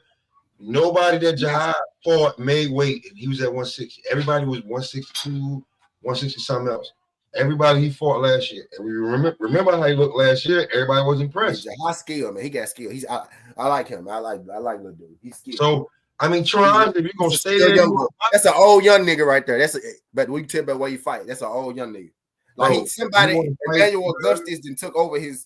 Emmanuel Augustus came back inside of Jahad Tucker. You gotta be entertaining, bro. Like I swear I'm watching like a nigga from the 80s or something, a 70s fighter or some shit. The way he be fighting. Bro, listen, I'll be real with you. Like, bro, his movements. I sat down with Joe Dini. and kicked it with him. And that's the nigga that, like, you know what I'm saying, really the body shots, the punches. What's the black dude now? Bald head nigga. Moved up a couple weight classes, bald head nigga. He had like the little rock defense, little rock style. Dang, he was cold as fuck. What weight did he want? What's the last weight? He was like middleweight, like middle. We think he was like 50. He came like 50, 68. Up when they started making them new, damn, it's a black nigga, but he was one of them ones, y'all. Damn. Yeah, with a bald head. Bald head, black dude, like, man, mean looking. Was it the Barkley nigga? Was it the Barkley? No, not Barkley, not Ian. How the fuck you remember Ian? You talking about Ike Cortez? No, not Cortez. Where he? Jermaine Teller? No, you getting hot though. It's before Taylor, but okay, hold up. A little before him. Taylor. Like Roy Jones. Roy Jones. What you talking about? James Toney? James fucking Toney. That's who Tucker. Oh, lights out, bro. Lights out. Fucking James. Oh, all right. Like, that's what I'm talking about. Like, you know what I'm saying? When he get doing that shit, he get. Hold on, wait. That's You why just James hold on. fucking You Tony, re- hold on. Listen. You just hold on, man. James fucking Tony, dog. Hold on, man. Like how one of them, man. Like I don't be trying to like, but nah, man. I keep one of them. You know what I'm saying? Jahai one of them, man. Like listen, bro. Listen. That's me. That's me and Joe right there at Fridays in CI. Yeah. You see how much taller I am than Joe, right? Yeah. You see Joe fucking fist, man? Yeah. Yeah. Yo, that's a little dude with a big man fist. So all I'm saying is like, you know what, T? You know what? Most motherfuckers don't know shit about boxing. I'm glad. You know what I'm saying? Because you was like, because look, when we talk pound for pound, right? Look, he doing it right there to the left on the picture to the left. He doing like the look, you know what I'm saying? Pull counter. You know what I'm saying? Like he got an old school kind of little style though. Where he throw his shits. He be like he throw them jumps round, then he duck under, then he'll throw another jump. He'll duck back under. You know, he'll get the boom boom. Now here's the crazy shit about that is that he 22. He got 20. and Crush. He ain't trying to kill himself for the weight because remember he started at 140. Right, I remember. He skipped 47, I think, went to 54. I fuck with y'all. I fuck with y'all. Like now he at 60.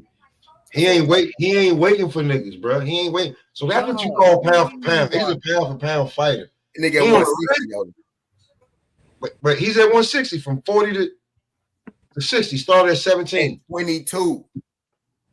So last 5 years. That's a big motherfucker, dog. That's a big nigga, dog.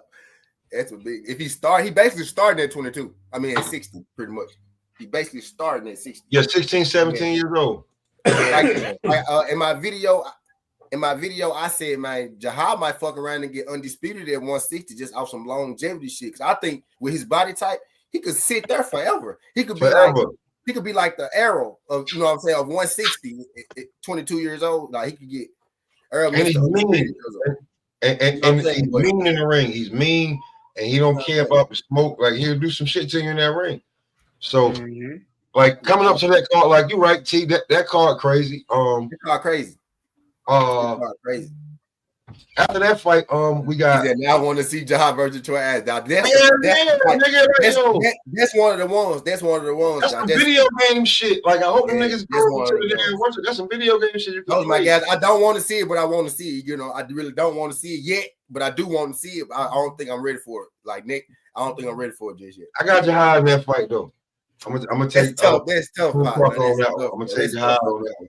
Win or lose, I'm gonna take Jahai on that one. That's what I got. Jahai came on the show, man. I met Troy Asley in person, in Atlanta. Man, that's I thought. Word. Jahai came. Matter of fact, y'all. Crush, was you there? You remember when Jahai came on T-Shit? Yeah, I remember. Yeah, it was before the fucking fight in Connecticut. Yeah, I was there. So like, you know what I'm saying? Like, nigga, I fought with Troy too, but I'm gonna take Jahai on that one, man. Them folks tough. That's because both them some boxing ass niggas. That's a pick 'em. Them some boxing ass niggas. Right? 12-round fight, like them some. I don't want to wait till they either in an eliminator or one got a belt or some shit, but that's a 12-round fight. I don't like. That's a 12-round fight. 12-round fight for sure. 12-round fight. It ain't no 8 rounds. It ain't no 10 rounds. That's a 12-round fight. That's an on down the. That's an on down the pipe. So you know, I think Troy ready though. It's like see, we throw him in there. I think Troy ready. I mean, he ready. I think he ready. I think Jahai ready. But Jahai ready, but he's so young, bro. Let's I don't know. Let's just let's keep him on the track that he. But he fighting Troy Williams. That's a former champ. That's what I'm saying. Like that's what you're saying. It's a former champ though. He fighting this Saturday. Troy Williamson. It's a former champ he fighting. So that ain't no easy fight. Neither. He young, but he got some season on him. T. He do. You know who we coming like young boy. Remember Winky Wright? Remember he was like undefeated. And then he took that loss to that foreign dude that time, and then he still became Winky Wright in any fucking way. That's kind of like that's how I see Jahai career going. Like yo, Crush, I keep telling you, the guy I showed, the little short nigga I showed, Zab Super Jeweler was his sparring partner. Yeah, I remember you told me. I remember you first talked about Not the other way around. Zab was the punching bag. Yeah, but them big ass goddamn fists, his goddamn fist is about as big as your face. That's what I was saying. We was sitting there drinking. He was like, nigga, when I walked up to him, he was like, what took you so long? I know who the fuck you is. What you want to talk about? And now I start, you know what I'm saying? Like this, and that's when I was like, and he was like, man, as soon as, because if you go back and watch, it's no bullshit. We all seen it. We said it. If you go back and watch, and he said once Ja stop slapping niggas and start turning his punches over, you're gonna see a difference.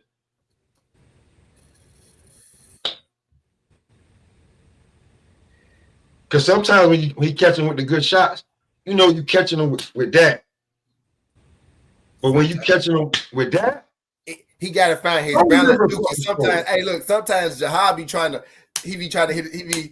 get a nigga ass out of there too early. Sometimes, you know what I'm saying. I didn't see him come out there and just straight fight niggas. I don't be liking that either though. He do it. He gotta find his balance though. That's why like him and Tiger they like Clay though, bro. They got all. It's a balance. Yeah, they got all them. It's a balance between Joe and because his pops is the head trainer. You know what I'm saying? Yeah. And then there's a balance because like everything that Joe done taught him, like I said, he got names for punches and for shit like that combo. He got names for shit that can happen. That's what Joe taught him. So then when you put that in together with what his dad taught him, and then it's like he like this year, like last year, he seemed to put it all together the way he was doing shit to niggas like niggas like playing, and then he ended up getting it together. He will definitely put it together. You know, he ended up putting it together. So I think like just right about now, I don't think Troy can get him. But I want to go on to Troy Isley. My bad. Oh, Troy. Yeah, I don't think Troy. Like I like to be real with you, T. Since you interviewed him and then you went and checked, he was like, man, he been fighting the ringer since he goddamn started his career. I really have. I said everybody put in the ring when they trying to be like, oh, he gonna lose, get him up out of here. Matching him up pretty tough. Every fight, he gets no rich. He gets rest in peace. He gets no rich homie Quan. He get no walkthroughs. He get no walkthroughs. Everybody he beat, niggas, they battle tested. Him and Troy. Speaking of Troy, him and Troy out like, bro. I'm like, them folks. Troy got a couple cupcakes. He like his last fight, he got a cupcake, right? But I'm like, damn, about time. You know what I'm saying? I'm like, I ain't got no cupcakes.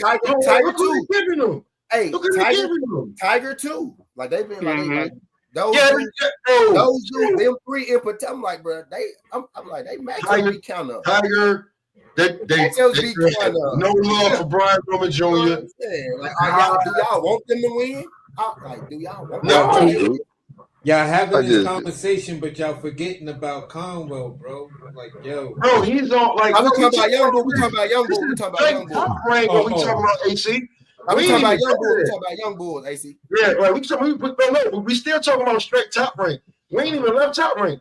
When it go to there, I kind of want to have Ohio up there because I don't want to say no shit that you know what I'm saying, because like when I speak to him, because he's like Charles Conwell, maybe this is his last fight on Golden Boy. He should be a contender right now. He really should. Like his talent wise, he is, but why is he not a contender? I said this before on her, but I'm asking y'all. All right, all right, cool. Why is he not a contender? All right, it's no. All right, Earl Spence is a real dude, and what he said years ago really sticks. You don't know how to promote no black fighters.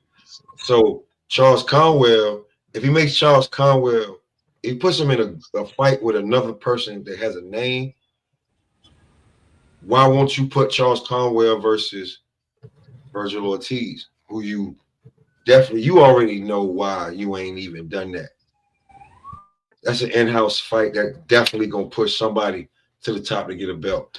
Charles Conwell ain't gonna be taking no step aside money, no pay me extra to fight this nigga so I don't go get no belt. No, Charles Conwell's a problem. We all know that. So this is his last fight with Golden Boy. I don't see why he would sign back if he's trying to gain legacy. So you could see him not speculating nowhere, but this is like the last fight on the shit because everybody was saying that he's about to get this he's headlining the card, but when you go look up the guy box rec, it get to one of them. So you don't want to be stuck in no shit like that. And a lot of people he's the boogeyman at 54 on some real shit.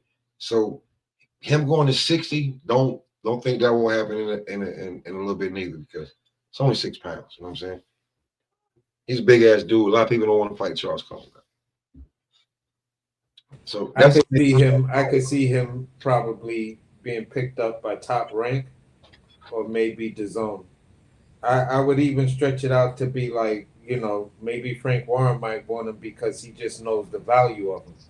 You feel what I'm saying? And he could get him some good fights. I don't know who Frank Warren would have for him or whatever, but either way, one of those UK promoters, I think everything would wind up being a cross promotion type of thing because I think most of the big names at if he's talking 160, most of the big names at 160 are at least tied to DAZN or Top Rank, if I'm correct. You feel what I'm saying? So if he's gonna stay at 50, if he's gonna stay at 54, and this is his last jump off at with Oscar, maybe he should try to go over and see if he could get a deal with Top Rank to get that Xander fight. But I don't know if they be willing to let Xander fight at Charles Conwell. But they talk about letting Xander fight, you know. He just got in the ring with Fundora. Yeah, with Fundora. So who knows, man? Who knows? He's just in a fucked up position right now because he's nice. Everybody knows he's nice, and don't nobody want to lose to him. Yeah, he's being avoided. Definitely.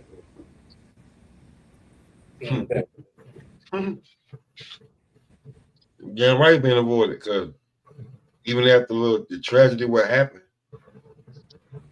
right? When he came back, he still looked just as dangerous. So everybody's trying to get in there. Yeah. No disrespect, just like what? Then somebody just passed away in the ring, like what? This last week, this weekend. I think so. The weekend before, so. Word. So, and ain't nobody gonna be in no rush to get in there with Charles Conwell. Yeah, I like Conwell too, man. He's nice. He's a problem. It's wow. It's some heat there, man. It's some heat there, boy. I like a lot of other guys at 54, but Conwell is like my guy at 54. 54, man. Like he's the problem. That's the Matrix right there. That's the nigga that come in and just put his chest out and let you do all that pity pat shit like Neo was doing to Mr. Smith. Mr. Smith just threw his chest out and walked up on him and was like, "What, nigga? Bah, let me punch through this brick wall. Let me punch through this cylinder." That's how this nigga Charles Conwell is to me. Yeah. Real quick, man. It's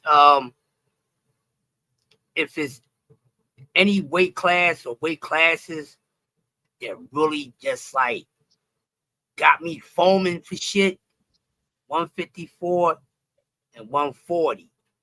But you know, outside those two weight classes, there are like certain matchups I would like to see that actually got me like foaming at the mouth to see. You know what I'm saying? If they happen, they happen. If they don't, they don't. It's just boxing, you know. But I just learned watching boxing my entire life, man. Sometimes it's not really about the fight we didn't get. It's about the other fights that we did get, because we're not going to get to see everything. But see, this is the reason why we don't really go about with the original Four Kings. Perfect example. We don't say nothing else about their resume. You know why? Because leading up to them fighting each other, they fought really the best of the best. All 4 of them. But see, we don't get that in today's boxing. And this is the reason why we get on these cats, because they not doing it in the same manner that they want to be compared to. They're wrong for it, and the fans they just fall right into it. That's the wrong thing to do. Before you even think about comparing yourself to some shit that you know is great, you better be on it. You better be on a journey in your career to be doing some great shit. We ain't really seen too much great shit, in my honest opinion. Not shitting on everything, but there's only a handful of fights that we can say in the past 5 years that was actually great. You know, but we can say there's a lot of good ones. But see, that's the difference. These guys is just not getting in there for whatever reason. If the fighter's fault, the promoter's fault, it's just this era.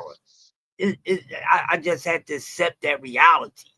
So I take it for what it is, and I speak on for what I see. And I just leave it there. All that extra shit, people got to put sauce on this and sauce on that. And if you can't talk boxing without hate, I don't want to hear you speak. Because we talking about boxing. We supposed to be building and going back and forth about boxing, not putting any hate up on it or in it. We talking about a sport. What we bringing hate into the conversation for? It's not good. And any motherfucker who throwing hate in their shit and they think they building and cooking, you're not. You're not. Get that conversation out of boxing. Say that shit for shit. This boxing. You ain't talking boxing, you throwing hate out there. But if you speaking facts and calling things straight down the middle on everybody, that's cool, because that's what you're supposed to do. But a lot of these jokers be talking hate, bro, and I'll be ready to go right through the line and just slice their throat, bro. I want to hear that whining shit. I want to hear some grown folk talking, building and talking on the sweet science of the sport. But I guess those type of conversations kind of make the shit interesting too. But goddamn, give it a break sometime. That's all I got to say, man. Shit. That's all I got to say, man. Crush, you gonna go through the Crush, you gonna go through the line and cut a nigga, slice a nigga I'll be ready with to the razor cut blade, him, bro. Not hurt him, but just cut him. Like, cut it out. Give him a little cut it out joint to the throat, little chop to the throat. Cut it out. I got you. Look, the hand chop to the throat with the I see what you said, hit him with the throat, Yeah. Cut him with the finger chop. You know what I'm saying? Cool out, man.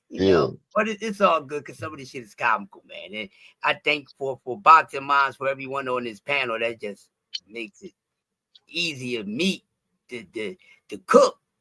It's already tenderized. That's all you gotta do, is do everything else to it, man. But it is what it is. But I tell you what, some of these fighters, they need to get they worse than these goddamn fans, man.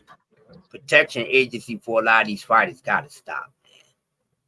Let's keep it real on what these guys be doing. They all do some goofy shit at some point. Most of them. They all do some goofy shit. They said some goofy shit, they did some goofy shit, did some nut ass shit. It's fucked up. It is what it is. That's why we be wishing those guys get their ass beat. You hear me? I'll be honest with y'all and everybody. I'm hoping that there's a couple fighters I really want them to get really fucking hurt. I don't want them to unalive, but I really want them to get hurt. You know how Manny spent that time in the hospital, that fucking around with guys. Some of these fighters need that type of boot to ass, man. Seriously. They just needed, they foul with their mouth, they saying what they want to say. A lot of that shit ain't entertainment. You really mean that shit. You're lucky I ain't one of them fighters. My license would have been suspended. And you can't wait till the fight. Oh, we might not even get to the damn negotiating table. So I'm out to just fuck this motherfucker up right now on site since talking this bullshit. Or you want to be delivering watermelon bananas? I'm about to drop some on your motherfucking head. Your whole face gonna be looking like watermelons and bananas, motherfucker. You know what I mean? So real quick, let me ask you and Blue Crush. Do you think Jake Paul is good for women's boxing? For who boxing? Women's boxing. He's great for women's boxing, man. Yeah, I say he's great. He's great for women's boxing. He's the only one that really been, he's there for women's boxing. So regardless of him being a fake boxer, what I think what he do in the motherfucking ring, I'm still gonna call it straight down the middle. Yes, he is.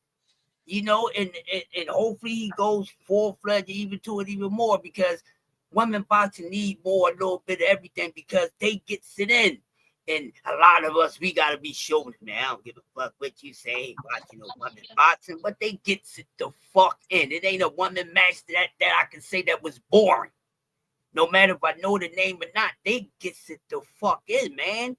And I think they deserve a little more of everything. And he's great for it, because he didn't help put some money in some people's pockets, and him promoting more, even help casuals and bring more people to women's boxing for those big names, for Amanda and so he's great for women's boxing. You know what I'm saying? So let him keep on pushing. I guess once he slowed down with having fun with his young self, because he's having fun, I understand. But stop playing around with the main sport. You know what I'm saying? And just go ahead, man. I think he can do great things for women boxing as far as a promoter, man. You know he did sign Alicia, right? Yeah, I heard Lisa about that. Baumgartner. Yeah, so that's Lisa dope, Baumgartner. man. That's dope. So yeah, I think he's great. It's July 11th. She fighting. Yeah. Go ahead, Blue. Yeah, I think he's good for it. I'm gonna put you like this. I think Jake Paul is good for boxing no matter what. God damn. This is a cage. So y'all see. Anyway, my bad. Yeah, I think he is good for boxing. Even though we might not like the way, he moves just in certain areas. But for promoting and everything like that, I think he's good for boxing. And for women too. Because he's giving the women the payday Good for which they boxing, deserve. great for You see women. what I'm saying? Yeah. Huh? Yeah.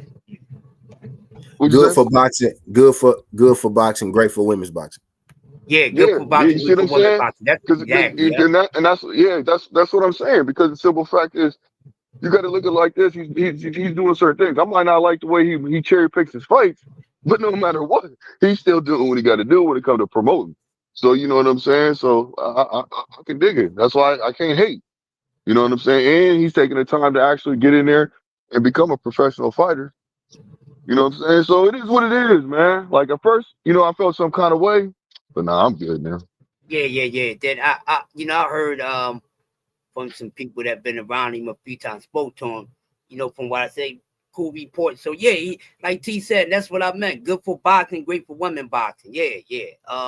He could actually wind up being great for boxing if he just, Yeah, when he's because he done do got having he got a different fan base. Man, my daughters be watching Jake Paul fights. Yeah, I tell you what, I take the invasion of Jake Paul trying to do some of the men boxing. I take with some goddamn turkey motherfucking goddamn bacon. I'm gonna just I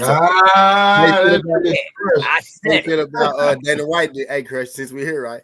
How you feel about Dana White, then, Yoda? Yeah. Pop, drop the smoke. Pop. Drop the motherfucking smoke. Yeah, right.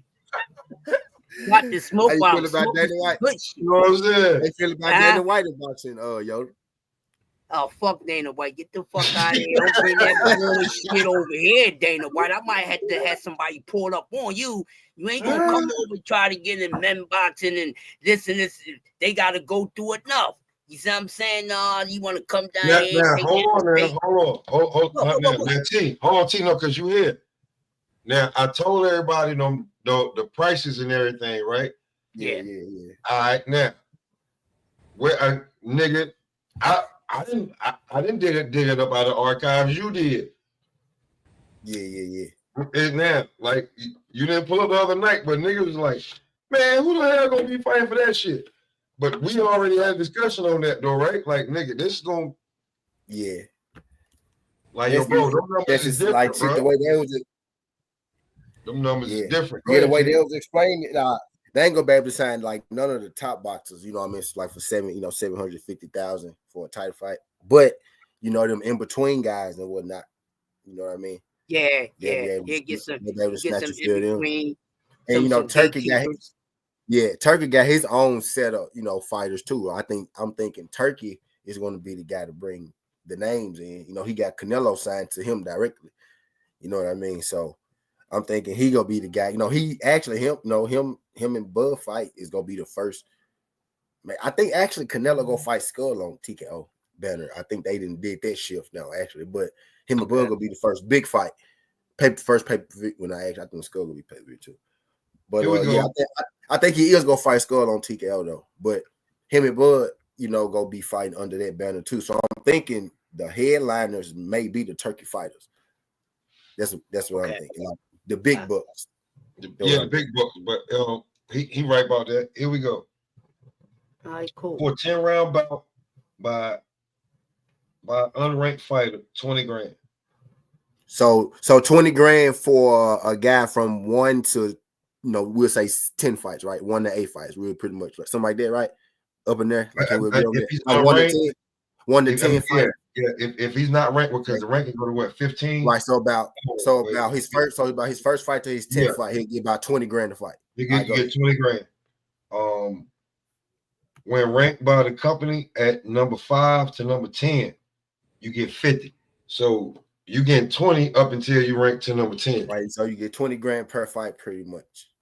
So let me ask you the question. They said they want to give the fighters about 3 fights a month. They said 3 fights. They said like a fight every 3 months or something. They said what they want to do, get each fighter 3 fights a year, at least a fight every 3 months. That's what they said, something like that. Go ahead. Go ahead, AC. What you about to ask before because I got more. Go ahead. No, I was just gonna ask, was when you're talking about the rankings, that's just specifically the WBO, or is that, whatever their rankings. They're gonna have a 1 through 32. They'll have a 1 through 32 ranking system. It'll be a 1 through 32. Yeah, because each they brought somebody in to help them with the ranking system shit. Like here's the fuckboy shit. The dude that Janabek is fighting is actually ranked in the top 10 of his own country, but he's ranked a much lower number globally. So how are they going to be judging these rankings? He got his own ranking. Their own rankings, 1 through 32 in their ranking system. Like the fighters. Wow, that's crazy work. Like so like you want it. It's like don't get mad. Yeah, 1 through 32. They kind of run it. Hey, let me give y'all an example. They kind of run it like he did the UFC a little bit, like as far as the ranking system go. It's almost the same. They got a set of fighters. Boom, they all on the list, and they put them in fights. But yeah, 1 through 32. So you get paid 20,000 up until you reach the top 5. Until like 10. The top 10. Top 10, yeah. So yeah, you get paid 20,000 until you reach top 10. Then when you get to 10, you get 50,000. Yeah. A fight. Okay, so when ranked by the company between number 3 and number 4, you get 125,000 a fight. Oof. Now, when challenging for the company championship, you get 375,000 a fight. So when you're the challenger, you get 375. Get 375. Here's the kicker. Here's the big money, fellas. When defending the company championship, you get a whopping $750,000. Yeah, so the champ gets 7. So every championship fight, you get 750,000. So if you can get if you can become the champ and get a couple fights after that, you know what I'm saying? You know what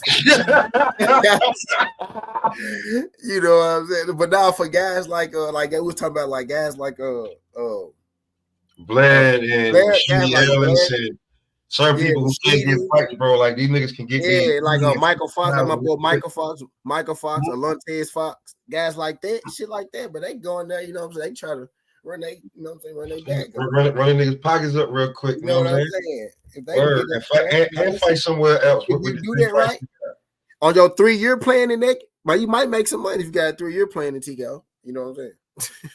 You can make some money. You know what I mean? That's motherfuckers who really need that shit. That's just But them niggas that's been already and I'm thinking like they just gonna buy a headliner like Bud versus Canelo, gonna be on a TKO card. Niggas that's been making millions of dollars, you ain't gonna be telling them, hey man. Hell nah. Like niggas like you said, niggas like Bud them, no, they're not fucking with that. Like Shakur ain't about to fight on that. Shakur ain't about to get on game 300, like $750,000. Maybe making It millions. might be a main event on one of them cards though. Like he could possibly bring a fight to main event on the TKO card. He would get more than the standard. Because I'm thinking Turkey is gonna battle bigger fights because that's what it's looking like. Honestly, like because the headliner guys don't necessarily the way that I've been hearing it put out is, you know, I think William and Canelo gonna be TKO, and then they gonna do Bud and Canelo TKO. Like those gonna be TKO fights. But they not signing TKO though. But they gonna be the main events. You know what I'm saying? Yeah, but Bud and Canelo, they're fighting on Amazon Prime. Nah, Aren't he they? not with PBC no more. No, I thought that was supposed to be. I thought that fight was supposed to be. No, it ain't supposed to be with Netflix. It's supposed to be with. I thought it was supposed to be with Amazon. No, it's not Amazon. Canelo not with PBC no more. He was about to go back, and then Turkey jumped in. He signed with Turkey. Yeah, he signed with Turkey right before he was about to go back. Oh, so he signed with TKO. Okay. Yeah, he signed with TKO. Yeah, yep, pretty much. Yeah. Okay. Shit, So I smell. Now I don't know this for a fact though, but in my mind, I'm thinking Turkey is gonna be buying the main events. Like they're gonna be his fight. Like you might see Hamza main event. You'll see Canelo. You'll see Bud type shit. You'll see what's the boy name? Abel, the guy that just stopped Zhang. Him. He one of his guys. You'll see him on that. I think he got a roster of niggas like, hey, listen, man, I got some bread for y'all to make. You know, you niggas want to fight 3-4 times a year. It is what it is. Like, it may be a bonus if you get a knockout or some shit, but type shit. You know what I mean? That's how that go. Like, like that's gonna make niggas hone their craft, and then you gonna see that's for prospects.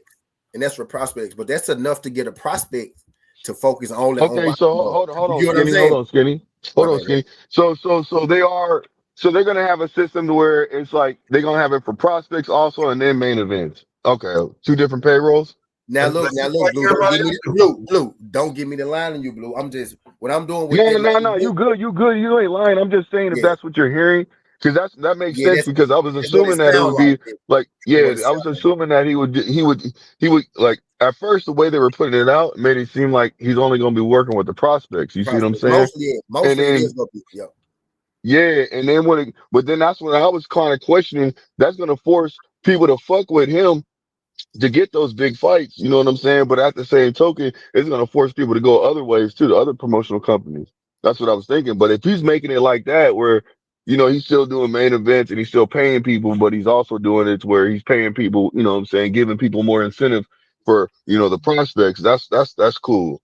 Like everybody's making it seem like he's really out to, you know what I'm saying, like take over and really, you know, at the end of you know, after he gets solidified, after he's like put in a position to where he's been in the game for a while, like with TKO, he's gonna show his true colors and be like, "Nah, this is how it's really gonna go." But I don't think like that. I don't think this is what he means, man. I think he really wants to, you know, just see the best fight the best, and he's trying to get it to where there's more structure to it. But maybe I could be wrong. You know what I'm saying? I don't know. No, it's good, nigga. Everybody got their opinion on how they gonna run it. I want to see what this shit gonna look like. Honestly, I'm really curious to see. Yeah, because I'm not gonna hate on it, man. And how Bob and them coming up talking about, you know, 1 minute they're saying they hate it, they gonna sign, you know, they joining together to be against it. Next minute, no, we're not joining together, we're with it. And now you hear some other people. I hear they flip flopping left and I right, was telling Pop, I'm like, bro, in the end, they probably all go end up working together. Like they probably that makes more sense. Under damn near that TKO thing, they probably go all end up. But don't that make more sense, fam? Like fuck all that bullshit shenanigans, man. I kind of wish it would happen because we've been asking for this shit for years. Like, bro, everybody needs to be under one banner. They need to just make everybody fight. And I actually asked for. I said it wouldn't be bad a UFC structure. And take away all these belts. They do gotta have PBC and top ranked fighters too. Yeah, you know, and then take away all the extra belts, bro. You know what I'm saying? Make it one belt. That way you have to fight each other. The best fight gotta fight the best, man. I'm with that shit. But if you do that though, you got to raise that 750,000. Like that. That shit is not go fly with, you know, fucking like you said, Shakur and Devin and them niggas like that. I mean, I don't know. Maybe they got that as a guaranteed purse for certain people, and then if you bring in pay-per-view numbers and they actually give you fucking pay-per-view numbers, You know what I'm saying? Yeah, that's what I'm saying. I'm thinking it's mostly for the the people who know it's for them. You get what I'm saying? Like the UFC, it's based on standard contract. You know what I mean? And the people who want more, they give pushback and they get more money in it. You get what I'm saying? Type sense. But yeah, it's just that's what I'm thinking. It's gonna be mostly it's gonna be a base. But you gotta think most prospects ain't go a nigga that's 4-0, he ain't gonna give a fuck about making 20,000, 3-0. That's enough to get a dude who got a job and box. That's enough to get him all the way in the ring, 20,000 fight. You know what I'm saying? That's enough to get him out of doing his job to focus on boxing. So he'll be a much better prospect. You get what I'm saying? That's really who is for is what it sounded like to me. You know what I mean? Type shit. Or niggas like Blood and Flirt who could be looking. I'm finna run through these niggas. Blood can go in there and collect. You know what I'm saying? Blood. You get what I'm saying? Niggas like Charles. That nigga, you know what I'm saying? We'll throw Charles. You know what I'm saying? Oh, he go. You know what I'm saying? He can get in there. Boom. He gonna be making $1 million to fight. 3 fights per year. It's about $2 million. You know what I mean? That's about what he would get. 2 fights a year, 500,000. That's about what he would get, right? You know what I mean? He'll get like 1.6, 1.7. If Black can get over there, he can get in that top 10 ranking real quick with a fight and get a win. Yeah, but, he's not even a prospect, so he wouldn't even start at 10,000. I mean 20,000. I'm thinking Blair. He might they fights like that. Probably he got to win over Adrian Broner. You know what I mean? He's not gonna start. He's not gonna start at 20,000. Go over, he might start at the 50 or 100. You know what I'm saying? I'll be real. You fuck around if you need to sell a card, man. You can have him co-main. Type shit. You need to sell the car, when you got a pill, man, and you got the swagger shit. Like people just want to be like, man, what the fuck he just say? No, he did. Yes, he did. He said that.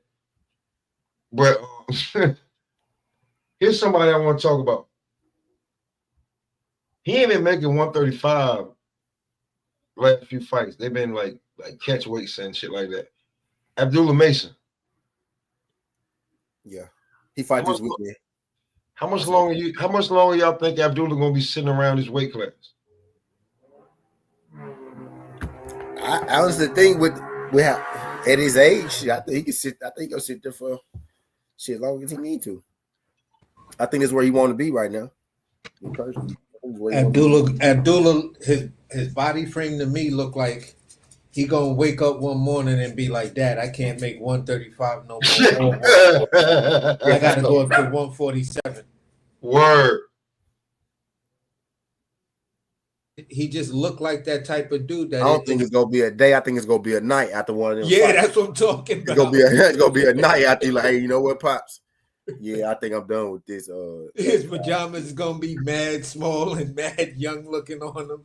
Nigga have to go get a whole new wardrobe. For real. Like he just looked like he just gonna go through that. Like we all know dudes who was built like Abdullah that went through that. Next time you see them, these dudes is looking like they're about 200 and something pounds, I was just trying to say, I think he got the boost thing going on right now. I think eventually that's gonna happen to Boots, but right now I think they were they. Yeah, that's what I've been saying about Boots. I'm like, Boots, man, you playing you.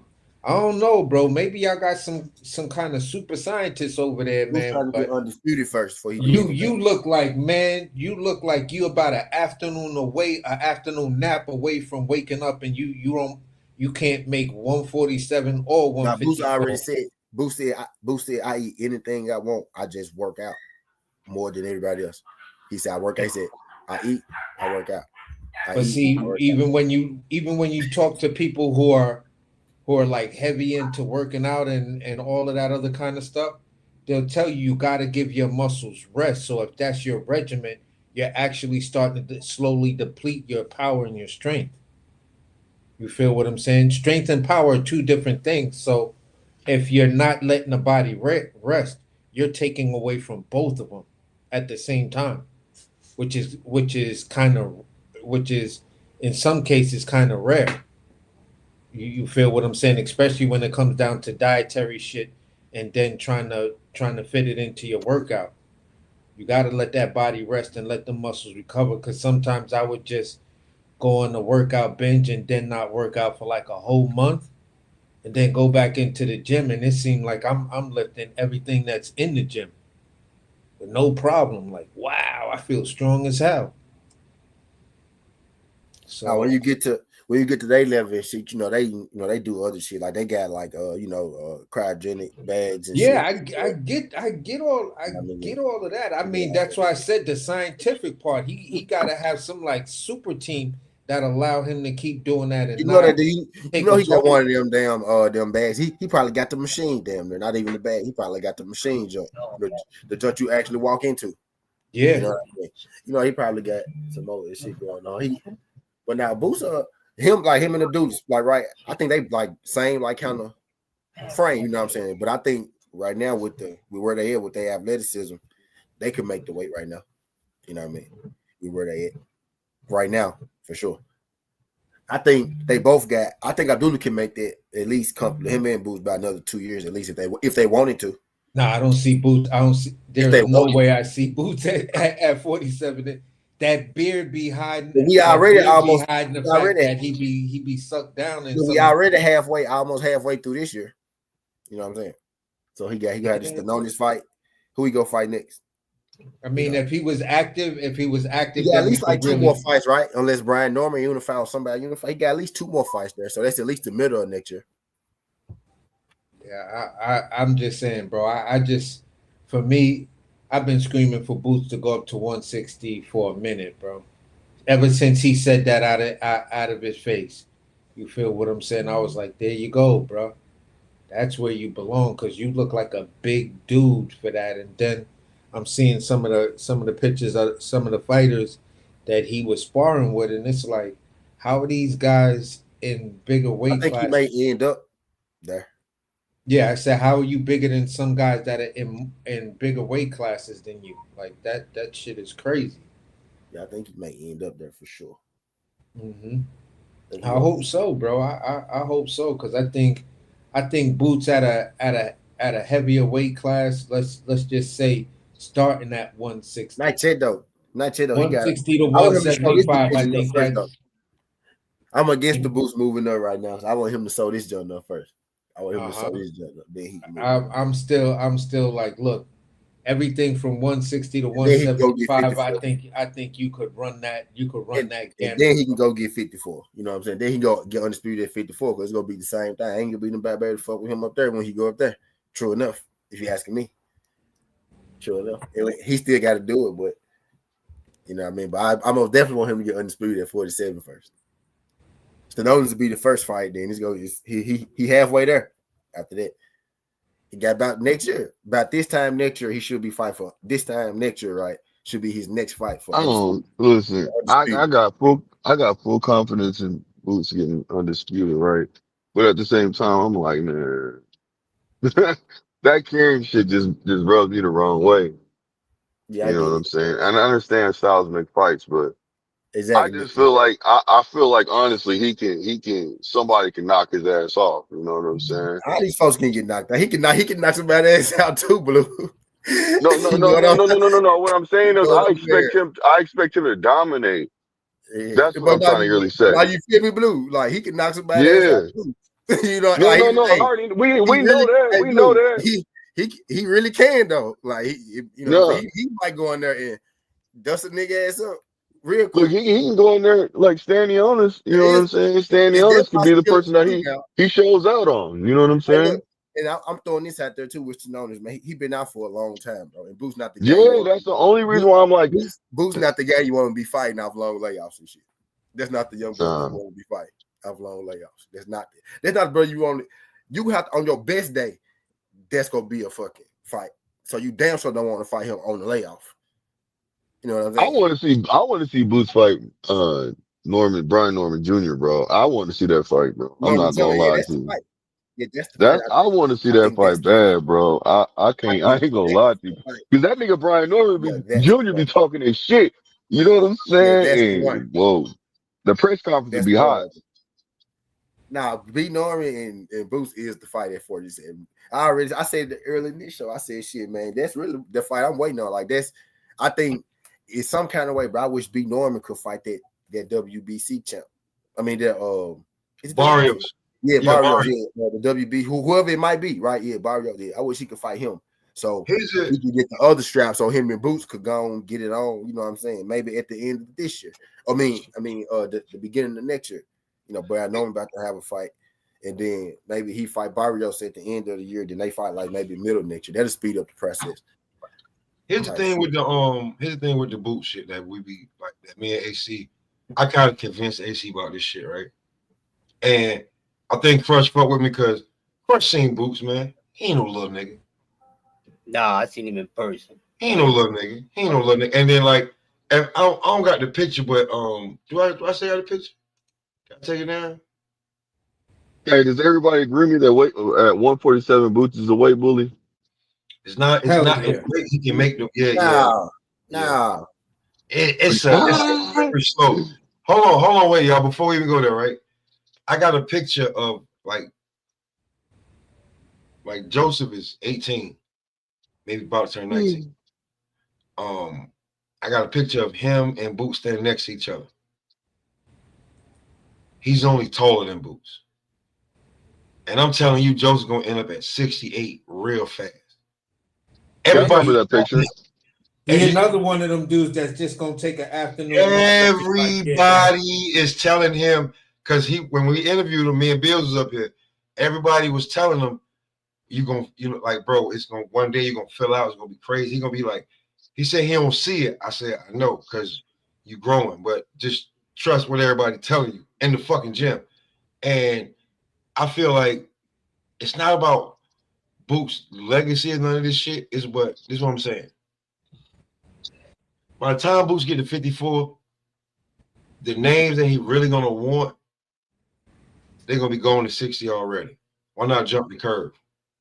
Because we already see Janabek is fighting somebody who's trash. Boots, 1 or 2 fights at 160 to get acclimated at that weight class. Who really can beat you? Who can test you at your most comfortable weight other than Laura? Hopefully by the time Boots get to 54, right, they have some, unification going, and he only have to fight a couple fights at 54. Who you think gonna be there?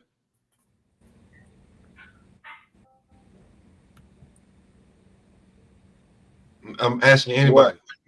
By the time at 54, it's gonna be if he goes to 54 18 to 24, it's gonna be 18 months to 2 years before Boots goes there. That's the time. I don't like Who's the gonna whole. be there? Who's gonna be at 54 in 2 years? I don't listen. Pop did convince me on it, but I was saying for a while prior to that Boots need to go to what's the name. When he showed me the video, I was like, yeah, I'm with you on that. I'm with you on that. I've been screaming this shit just as move up. Stop playing around with like if they ain't gonna give you no fight. Yeah, that's what I was on. I was like, I said fuck 54 because they gonna duck you at 54 the same way they duck you at motherfucking. And that's what I was saying. Go to 54. But if you go to 60, they're gonna be like, who the fuck you think you are? Yeah. If you go to 60, it made more sense to me. Who the fuck you think you is? Somebody gonna try to beat the shit out of him, and that's when you gonna see it. He gonna be most comfortable because this is he is not a little nigga. Yeah. Crush. I'm sorry, I got it. Crush. Are you still there? Oh, you ain't walking away? He is not a little nigga, bro. He is not a little dude, bro. If you saw Boots in the street, you'd be like, all right. You better know that it's gonna be for a minute with him. He not a little dude, bro. He not. He makes that weight easy because he stay ready. He's still young, but when we talking about him getting ready to fight across the board, he ain't got to make the IBF weight while he making unification. That's gonna start feeling real comfortable. Like, to be truthfully honest with you, I think like if he feels comfortable in this fight, he gonna do Stanionis dirty. But and then after that, if he feel comfortable going after belts, he's not gonna want to be making that IBF weight. I can guarantee you that. That weight clause, he'll be trying to make that shit, bro. What's Boots like 5'10", 6 foot? He ain't gonna be fighting 147 pounds forever, man. That's why I called his ass a weight bully. I mean, like that's the weight class that's before he like here's the bad thing about Boots. He was the last of that weight class that was doing it. And by the time he got his belt or was trying to call anybody out, everybody was on some legacy big money type fights type shit like that. Or they'd already retired and was gone. So now he basically got to make the division before he moves on. So how do you make the division? You at least got to be unified, have unification fights, have that lineal title. I know people were like, "Pop, I'm trolling," but if he's fighting for the lineal title, certain shit like that. But he goes 54 in the next year and a half, maybe two. By the time he gets there, who at 54, who you think still gonna be there? You think Fondor's still gonna be there? You think Virgil's still gonna be there? You think Charles Conway's still gonna be there? I don't know, man. You know how people move. They gonna move up, bro. I'm just telling you, like, Yeah. bro. I'm telling you, the fight, this fight, Janibek got people they're gonna start looking like, I think I can beat him. And the glory, like, no disrespect to 54, that's where the smoke is. No disrespect. The glory divisions have been 35, 47, and 60. Those have been the glory divisions through boxing. And 160 is looking real bleak. Like Carlos Adames, Laura, and Janibek's holding two belts. And this to be real with you, the way they the way they protecting Janibek, bro. He's not gonna is Janibek gonna fight Denzel Bentley again?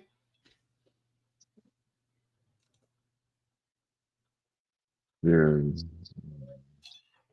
What'd you say? I'm sorry. I don't like Denzel Bentley gave him a run for his money the first time, but that's when he still had Buddy McGirt in his corner. Mm-hmm. He ain't had Buddy in his corner in a while. His last few fights, he ain't looked the same. So he doesn't have a number one contender in the IBF. Yeah. I don't think he's gonna fight Denzel Bentley in the WBO. He may fight Shane Mosley Jr. or I don't know if they give Troy Isley a shot.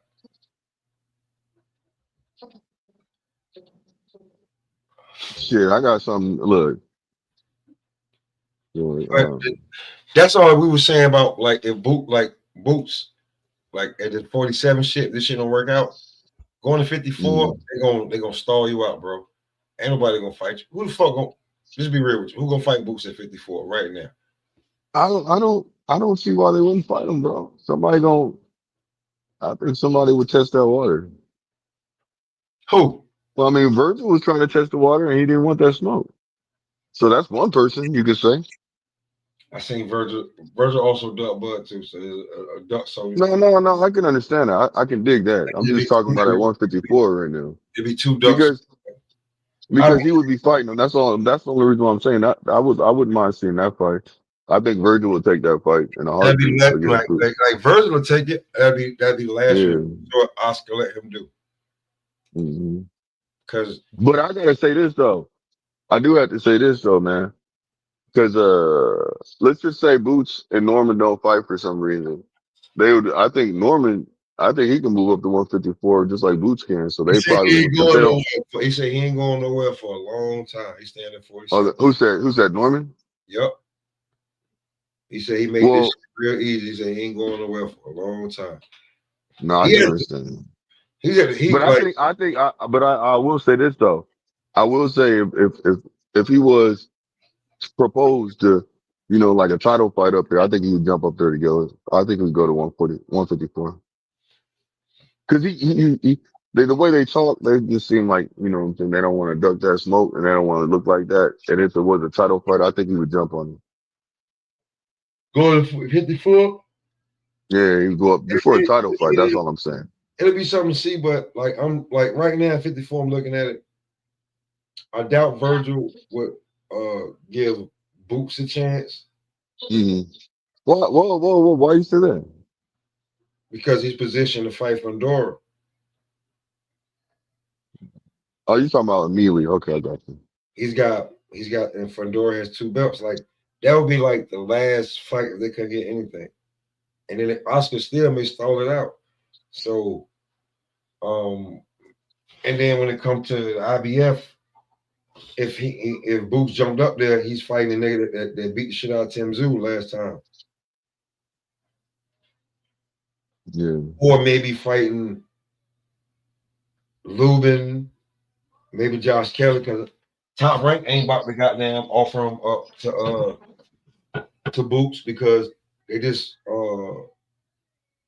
Top Rank just positioned Xander Zayas to fight Fundora as well. Yeah. So, I mean, if they smart, they're gonna try to make the fight between Boachuk and Boots because Boachuk arguably beat Virgil, and if Boots beats Boachuk, then Virgil and Boots happens, and they're gonna offer Boots a payday. That listen, if Virgil duck, it's a bad look on you. Boots duck, it's a bad look on you. So the payday that's gonna be there for both of you guys is gonna be what you dudes been looking for. You feel what I'm saying? This could be a $5-6 million payout for you guys. So at the end of the day, that's kind of the way I see it. If he attempts to go up to 54, anything else for me, looking at the landscape, it's just like they're not gonna do that. They're not gonna give you Xander. So the only person that's there is Boachuk. You feel what I'm saying? They may try to bring in a Madrimov, but you feel what I'm saying? It's gonna be the type of thing that's like, yeah, but we just saw Virgil, whatever. Boachuk was the better opposition against Virgil, competition wise. When you talk about Madrimov and Boachuk. all right. So here we go though. If he had moved up, wow, he was the IBF champ. Boachuk ranked number 9. So you, if you the IBF champ, like you after a few defenses or whatever, you should be able to move up and be in the top. So I'm just saying, like, if you move to 54, you definitely not getting Xander. You may get Lubin, maybe Jesus Ramos, or Boachuk, maybe even a Tim Tszyu. But are you looking to fight 1-2 of them before you get the belt? By that time, how long it's gonna take? And then you got to fight Bakram, and he's no slouch. And then if let's say you beat Stanionis, and the WBA lets you move up and do that shit. He needs that WBC belt. So if he's not fighting for the WBC belt. No, what I'm saying is his best bet after Stanionis is to have Eddie put in an offer that shuts everybody else down from even thinking about a Barrios. Barrios? Yeah. Because once he gets that WBC strap, you can kind of lock in you and Virgil. Are y'all talking about What up, Marky? What up, Bills? Yeah, we're good. What happened? Y'all talking about Boots? Yeah. He gonna move to 154? Yeah, if he was to move up to 54, who does he fight that puts him in line for a belt? I mean, I think if he moved to 154, he might already be in line with the IBF to fight Bakhtaram. I think he might get I think he might have to go through an eliminator first, but I think he would be in that system if he moved up. Over Xander. Xander in the WBO. He's a WBO mandatory. Yeah, but he's also ranked number 4. No, he's also ranked number 5 in the IBF. Erickson Lubin is sitting at the number 3 spot. Josh Kelly, Xander Zayas, and Caleb Walsh. That's basically your like top 4 guys, according to the 2 top spots being vacant. Hey, it happens sometimes. They do move them rankings around for dudes that move up, but the point about Xander, he's about to fight Fundora, and if he wins, he's gonna take that belt, and he's just gonna be out of them My rankings. thing is Period. this. And if he lose, he gonna drop. I hear what you're saying, but my thing is this: sometimes when it comes down to Sebastian Fedora, it just seems to wait to see whose name actually gets inked in, because right now, just off experience, they be throwing out a lot of names. It's like they're taking wet pasta and throwing it up against the wall and see what sticks. So. But that fight been ordered, AC. I mean, at first I thought it was going. At first, people thought it was going to be Virgil, and then you're talking about Xander. Virgil's your intern. How does Xander Zayas, skip your intern? I see, because they said Virgil made. AC. I know that, but what I'm saying is this, though. What I'm saying is this.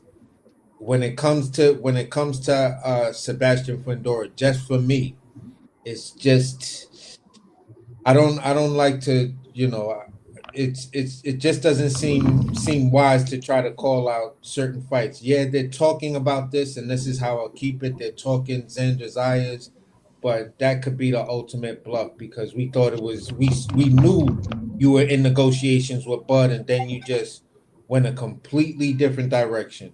We went through the Errol debacle.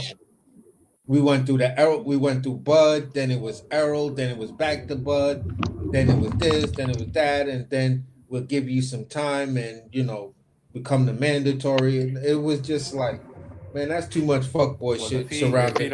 If he gotta fight one of the two, or else he gonna lose his belt. So I don't really think it's like too much leeway or really anything to talk about at that point. Is just which one of them is he gonna fight, and if he don't, then we can put that ducktail status on him. But I don't think at he's the end gonna of the duck day, out of right either now, fight. Virgil is your mandatory. He's the intern. I'm not sure Virgil is gonna even allow Xander to slip in and take away that shine from you. Take that shine away by being somebody that could possibly beat Fundora. Because for me, it's no foregone conclusion that he beat Xander Zayas, because I still see things that Sebastian Fundora does wrong, and you get in there with a young hungry dude, it might be lights out for you again. Yep. They ain't gonna put him in there with a young dude. They're gonna put him in there with another limit. Yeah. So another what? Another limit. So when you look at that line, he's got Boachuk, Zayas, and Charles Conwell. That's just the first 3 motherfuckers you got to face for the WBC. I mean, that's good money right there, and it almost repeats itself. Man, Earl finna get that fight because he heard Bud ain't coming back. All right, here we go. I'm just saying, man. All I'm saying is right now, if Boots was to move up to 54, looking at the rankings, that seems like it'll be a good move for him to try to take the IBF route. But the guy you looking at for that route is, in my opinion, the baddest motherfucker when it comes down to the champion. I'm not counting Bud as a WBA champion, but when it just comes down to all the champions that's there, you feel what I'm saying? I'm looking at Bakaram as the baddest motherfucker right now. So I agree. If that's the route you want to But take, you think Bud gonna drop that belt? Bud was supposed to have dropped that You think belt. Bud gonna drop that belt? The way they talking, Bud was supposed to have dropped it. Okay then. Nah, but well, I mean, Bud I said he think he ain't gonna gonna wait drop the till belt. He dropped the interim one. He dropped the intern, not the WBA. I thought they were saying Yeah. he dropped the WBA, not No, the intern. he said he's not No. dropping it. He said he's keeping Yeah, it. he kept it. He's going back down. It's like I kept saying, everybody's giving me pushback. I don't know if I believe it, but hey, it's what he said. I mean, if anything, he uses it for if it's leverage. another A undisputed bargain. champ, I mean, it's a if it's bargaining another, chip. You know what I'm saying? And if anything, I mean, I could look at it as a bargaining chip if he's if he going beat back down and say, Canelo, he you know is the what? bargain. If he's going back down and say, you know what? After I beat Canelo, I want to go back down and I want to snatch Jamel out of retirement and let me and him get it on for that lineal strap he got. look, all he has to do is 2 fights. He can do 2-1 fights and get all the belts by the time all this shit happens. You know, after his fight. Nah, he trying to do one and done. Like, okay, I'm gonna I fight mean, he can do Canelo. 2. It's just a payday for him. Think about it like that. He ain't gonna trip. I don't know He ain't gonna trip. if Fedora actually gets in the ring and fights this dude. I have a hard time seeing Getting in the ring and fighting seen. Bud. I think. See, where I'm gonna say is this. I think he's gonna get in that ring because this is what it is in life, man. Money talks and bullshit walks, and it's a fact. So, gonna You put the said right he's price scared out to there. get He in the gonna get ring in with that Bud, ring. AC? What happened? You said Fondora's scared to get in the ring with Bud? Well, you had the opportunity to get in the ring with Bud. You walked away from those. You walked away. Your trainer looked at you like you were fucking nuts when you said you wanted the Terrence Crawford fight. We all can't act like But act hold like on. we But did wasn't not see Fondora coming that. off an injury or something? No, this is after he No, he won. faked it. Hold on. He faked that shit. And he came out on one of his, and like a couple interviews ago, he came out and said that shit. He said, man, people thought I had a nose injury, but I didn't have that. So the whole time you just used it as a duck technique. Yeah, that to me, you That's duck some bullshit. Crawford That's right some hoe off the shit. bat. And That's then some hoe Bud shit. gave you a mulligan by saying, look, if you and Earl want to do this shit, go ahead and do this. But you knew it wasn't going to happen because the WBO was not going to allow this to happen. So you clearly used what you knew the WBO was against from the beginning to duck Terrence Crawford. So this is why I have no belief That that ain't he's make going. sense. If Terrence How Crawford's does the it not make WBO sense? interim champ, How does it? then if Terrence Crawford wanted that fight, it wouldn't be no opportunity to duck. They would just take his strap. Yeah, but But he He was allowed them to in fight though, so that's negotiation. irrelevant. That's irrelevant because he allowed them to move to go ahead and fight each other. He And gave then him on top of permission, the fact, so that don't hold mean on, nothing. Canelo Alvarez comes to Bud Crawford with an opportunity of to fight for $50 million. You think he's gonna fight big lanky ass Fondora over Canelo? What's your I point? mean, I'm just trying to ask you, what's your point? Because I made my point, and you're debating me over my point, but you haven't made a point for yourself. So I'm asking you, what's Well, your well, point? I asked if you think he was gonna duck Terrence Crawford, and And I said I he don't think he already would. ducked Terrence Crawford, and I Well, made the I don't point. think that's the case. Maybe I got to do some more research. I ain't I saying you mean, lying. at the end of the day, that's a good duck. No, it What did was you a say, Bill? strategic duck, but it's still a duck. At the end of the day, look. He was negotiating with Bud before Bud even got up there. By the time Bud got up there, he was talking. They were in negotiations. We were all. I think we had a fight date, but we didn't have a venue. Then all of a sudden, Sebastian Fundora talks about the suspension. After suspension, we hear all the shit Leonard Ellaby's talking about. That no, he's not going to allow. How does Terrence Crawford think he could come in? This is an in-house fight. If anybody gets the fight first, it's going to be Errol Spence. And then remember, everyone claiming that by Errol Spence stepping in the ring with Fundora, he stole a fight away from Bud. You can't steal something away from somebody that wasn't the case in the first place. So yeah, I mean, but they were going to fight. Bud threw him a bomb. Bud And threw then Bud Earl a said, "You bomb. know what? I'm not even going. Take your shine right now. You're a young champ. I don't want to steal your thunder. Been there, done that. You know what? If you and Errol could get this shit done, y'all get it done. I'm gonna go see what the Turk's saying, and if what the Turk's saying is good money for me, I'm gonna do that. That I don't have a problem with that. That's what you're supposed to do when you're at Terrence Crawford level. You give the younger guys an opportunity. I'm Hey, giving you but an opportunity, but I just want you to know you did duck that smoke from me. But Earl I'm gonna give had you to the do that to opportunity to get do that what you back do. end money, man. Earl had to do that. Al Heyman called him on the phone and said, "You better step your ass in that ring, or this back end money, I'm gonna tie it up for 3-4 more years." Done. Yeah, that's all. That's all I'm saying, bro. It was everything semi worked out for Fundora. He got a fight in. He got the look good for his fan base and everything like that. He got his first title defense.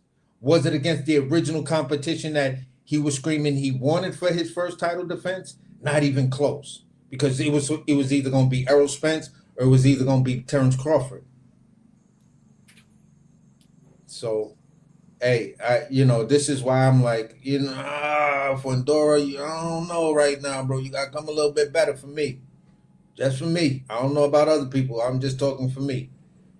You feel what I'm saying? So if what's the name come up there, it's gonna be hard for me to think that he might take the Boots fight right off the back. Who knows? He might. I don't know. Hold on. Hey, hold on. Yo, T, you there? I gotta holler at that. Y'all go ahead, my fault. No, I'm just saying I don't know if he takes the Boots fight right away. I think Bakaram will take it right away because Bakaram will just be like, "Look, I'll dust this dude off, get a name like Jerome Boots, and it's on my resume. I'm good." That's the only dude that's gonna take the fight is not gonna be the motherfucker you trying to fight first. One, like, you know what I'm saying? You're not gonna fight Bakaram first. So WBA is gonna be open. You're gonna be fighting some nigga named Enos Telez. Yeah, I was looking at this dude because I was like, when the fuck did he win an interim fight? And then I looked at it and I was like, that's when he won the interim fight? Why didn't they announce it like that? Hold on. Here's the thing. Every belt that Mel had ended up being taken from him at a fight that you didn't even know. It just was just like, oh yeah, it's the damn championship fight. It's WBC championship fight. It's the WBA championship fight. IBF. We knew that the WBO was gonna strip him. When you saw all, and then matter of fact, when the WBO, when Sebastian fought for the WBO and the WBC with Tim Zoo, like how they was like, I was like, how the fuck the damn WBC is on the goddamn line? And then all of a sudden, the IBF and WBA went away too. So he was in recess, and then he wasn't. So then, if y'all saying that Bud dropped that WBO interim shit, that puts Xander Zayas right in line for a Sebastian Fundora fight. Virgil Ortiz already the intern champ. Oscar gonna be trying to push for that shit. So that's like a 2-man race right there, to be truly honest with you. Yeah. And the Ioannis Telez dude, we just I'm trying to find the fight where the dude that he fought, but he just fought recently, and that recent card that we was all talking about watching, that's when he won it. The dude is like 10 and 0 with 10 and 0, 7 knockouts and shit like that. He's fighting out of he's a Cuban dude. You feel what I'm saying? But right now he's fighting out of Stanford, Texas. So we seen Ioannis Telez fight recently, and I was like, "Oh shit, that's the fight where they made him the interim champion." Get the fuck out of here! No, this is they made him I believe it was either the Gonzalez or the Julian Williams fight. One of those two fights, they made him interim champ. Oh, as a matter of fact, and that was the Barclay. So he fought Julian Williams on that Tank Lamont Roach undercard. Oh, and see, there's a fight that we've forgot about, but that shit got a bunch of views. To the heavyweight division, gatekeeper status: Joe Joyce versus Philip Herkovich. It only means something for Herkovich. Joe Joyce is not ranked anywhere. Facts. So how do y'all feel about that? So we're gonna have an answer on that Fundora question. If you're gonna fight Xander Zayas, the purse bid, I think it runs out next week. They got by next week to make a deal. I think by the 12th. If I'm adding these numbers correctly. That's crazy. Okay. Appreciate that, Mark. So how do you feel about we should, so we should have an answer if it's Xander or if he gonna drop that belt and fight Virgil. Which one you think he gonna do? I'm just asking you as a question. I would go with, if it were me, I'd go with Xander. I think that's the easier of the two. Yeah. Well, or not easier. Let me say that's the less lethal of the two. Let me say that. Yeah, that's the one with the most flaws. You just put it that way. Yeah, and he's less proven than Virgil Ortiz. Yeah. But at the same time, it's still a faction of people out there that believes he's a really good fighter. So you still would get credit for fighting him. Who's Xander? Yeah, that's a fact. Them was ready to kill me because I didn't believe Xander was a star. Nah, bro. I don't think. I mean, he a star. I just don't think he is good as some people make him out to be. They pushed him like a star. Like I seen him fight in person. I ain't gonna tell you no lie, but he's gotten better since that time I seen him. But I'm not gonna lie, I seen him fight in person. You think he could put 9,000 people in the big garden? Nah, he gonna fight in the Hulu Theater. I'm just saying. You think he could put 9,000, 10,000 Puerto Ricans in the big garden? In the Hulu? No, in the big garden, nigga, not the Hulu. The big garden, the garden. Yeah, I think he can. Yeah. Then he a star. Come on. Because he Puerto Rican, you know, they're gonna come out and support him. They're gonna come out. They're gonna come. I mean, it's New York too. They're gonna have the big spectacle. Yeah, it's the garden. Then he's a star. It's the garden. If he fights at the garden, he's an actual real Puerto Rican, not that watered down version. not that Honduran. Nigga, why you gotta say watered down version, nigga? It's a different, like, hey, yo, Blue, no disrespect, like, no disrespect, like you over there, or like wild. the way that he like from being from New York, there's different types of Puerto Ricans. Yeah, you got brown skinned Puerto Ricans, not black Puerto Ricans. They don't do that. You got different kind of Puerto Ricans. You got the ones that's like, you know, you got the niggas, and then you got them niggas that's Puerto Rican. They cool, but then you just got it's nigga. You got to come up here for like 6 months, and then you'll get it.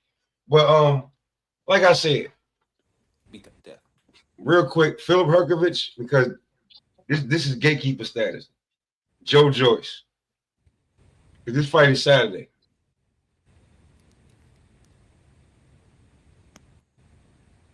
You asking me? I'm asking anybody on the panel. Philip Herkovich, Joe Joyce. What? How you feel about the fight? Because me and AC was talking about it, and AC was like, does this do anything for one of these fighters getting them close to a championship? I'm like, I mean, them niggas gonna be gatekeepers and contenders.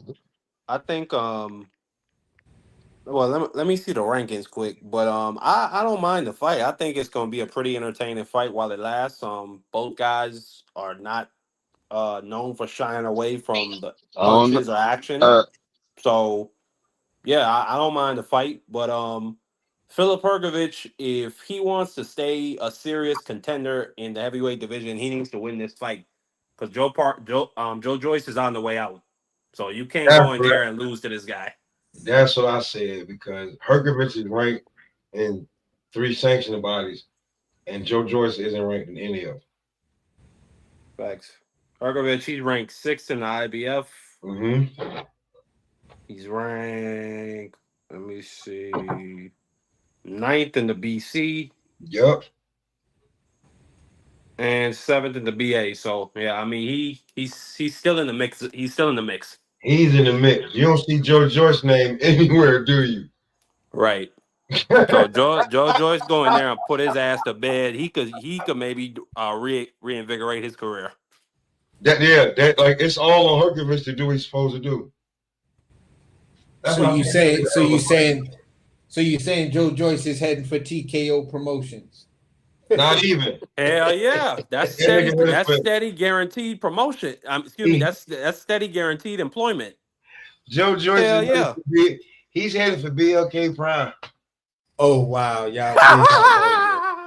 There y'all go again. Trying to take shots at Wilder. There you go. They got that bitch in Wichita, Kansas. Did you see that shit, Pop? Where? Yeah. They said they're gonna have it in a little club. It's gonna be in a club. They're gonna have strip lights over the ring. They ain't even gonna pay for real electricity. Fuck that. Yo, fuck that. They might as well have it where niggas be like the type of funny I do.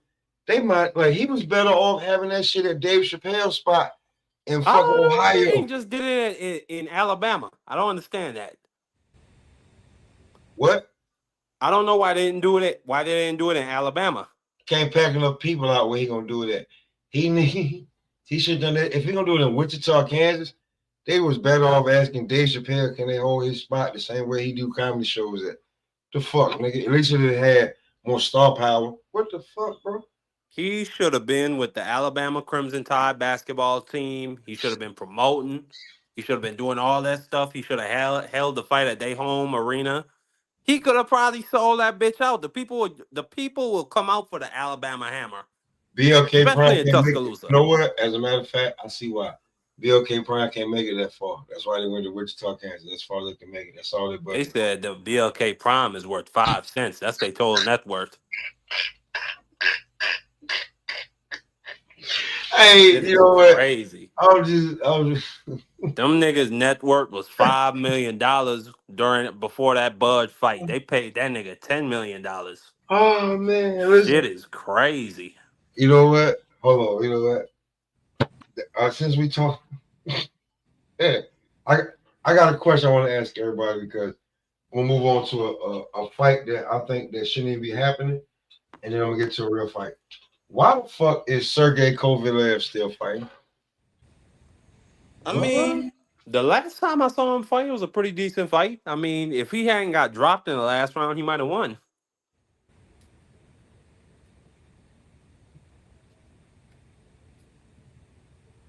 What, did you want an exact reason for why he's fighting? I mean, he's a drunk. He got certain habits.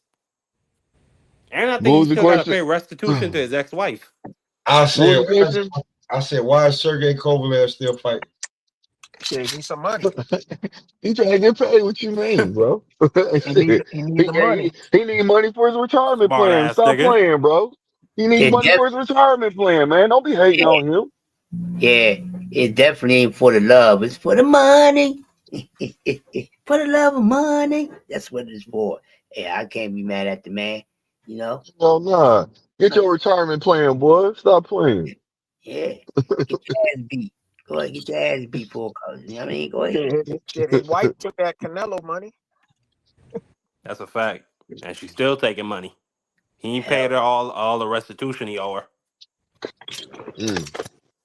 That's why I thought that nigga took a dive against Canelo. He was like, shit, let me get paid so I can pay this nigga. Yeah. Canelo probably said, I'm gonna slide you an extra $2 million. Just take a dive.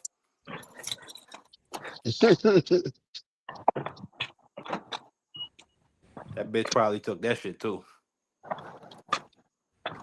I don't know. That shit's crazy though. Y'all niggas, why y'all getting on there, man? Hey, but listen, if that nigga's personal relationships out the question. If Kovalev and Deontay Wilder want to get their brains beat out at an old age, who are we to tell them no? Respectfully. I can dig that. Hey, I'm on a phone call, y'all. Y'all talk y'all shit. Nah, I can't. Hey, For this is what I me, want to say real quick. This is what I want to say real quick. And I was going to say this earlier when we were talking about Brian Norman. I want to ask everybody a question real quick. If Boots don't fight after his fight with Stanionis and he wins, if Boots don't fight fucking Brian Norman Jr., is he dusty? I mean, I Man, gotta see the circumstances. Brian Norman talking about fighting somebody else now. Nah, that's not what it is. Listen, we ain't gonna go that route. If he don't, this is what they say, man. Trust me. Let's go with the flow. If he don't take that fight, is he ducking? He goes But somewhere hold else. on, what you mean if he don't take the fight? It's gonna be incumbent on Boots to offer the fight. He the A side. Listen, Brian Norman keeps on basically saying, I want that fight. I want that smoke. If he wins this fight, this was Senior saying over and over. You know what I'm Nah, I heard saying? his pop I say. mean, I heard his pop say. Brian Norman got to prove that to me because they offer what. First off, they Why? started at 700,000. Brian Norman was at 2 million. They got up to 1.7, and that still wasn't good enough. That's This your nigga career has been, high payday. I can So dig it. I we can dig can't. it. Well, Listen, hold on, hold listen. on, I hold on. I'm respect just that. saying we can't act like Boots and his people haven't made a move for the fight. Like I don't understand why people try to push that narrative about Boots and them. Like they went to the nigga for the fight. Yeah, yeah, he did Listen. offer him his highest payday, and he didn't even take it.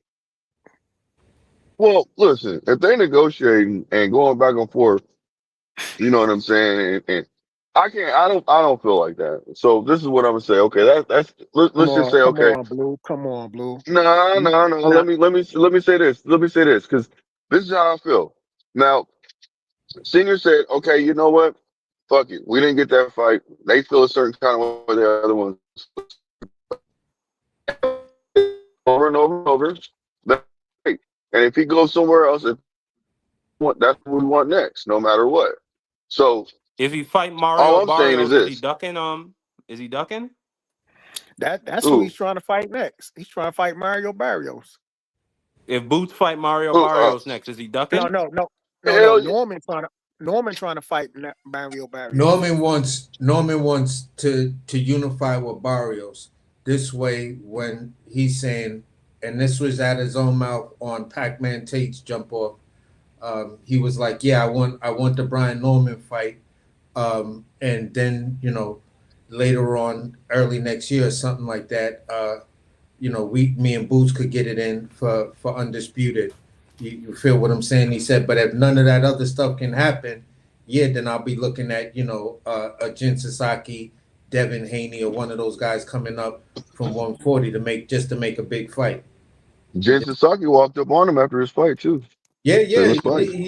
did it the official way, the way they do it in Japan, where they give you that little official call out letter and shit like that, and it's it is what it is. I respect this champion because he told them what it is. He was like, look, right now, I really want to get a unification and see if I could do this undisputed thing. But if these guys try to stall me out or take too Yeah, much he'll time, fight then him. he said, Y'all seen my we nigga could get Monster, that right? fight on right there because he was like, I respect the way he did the call out. Super professional, Brian yada, Norman, yada, I think yada. Brian Norman would KO him. Man, Y'all seen these boxers nowadays, man. I don't like this. Hey, you got to be nice to me to call me out. You can't be facts, mean. Like facts. this is ridiculous, man.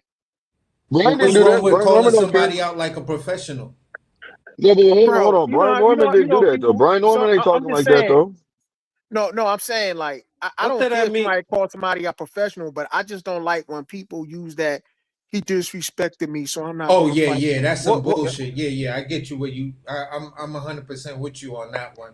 That's a What fighters very you fuck. talking about, man? What do that mean, What AC? fighters you talking about? When you talk about Benavidez and Canelo, I don't want to fight the guy because I don't like the way he talks to me. He talks too much, like Canelo. That's what he's supposed to Man, do. Who the Man, fuck are well, you? You're like, yo, you in America now. It's the freedom of speech, nigga. Deal with it. this is that bullshit new age boxing soft fanboyish shit. Okay, Muhammad Ali, one of the all-time greats. Did you see the shit he was doing to Sonny Liston? He Yeah. was showing up outside this man's home with a bullhorn. Like these niggas are so soft, bro. Like that's the excuse for not fighting a nigga. Get in the For ring and real. shut him up, bro. Like that's nah. That nigga went to the casino where Sonny Liston was at. It was fucking up his gambling shit. He like, Hey, you see what Liston did? Liston was yeah. a cold nigga.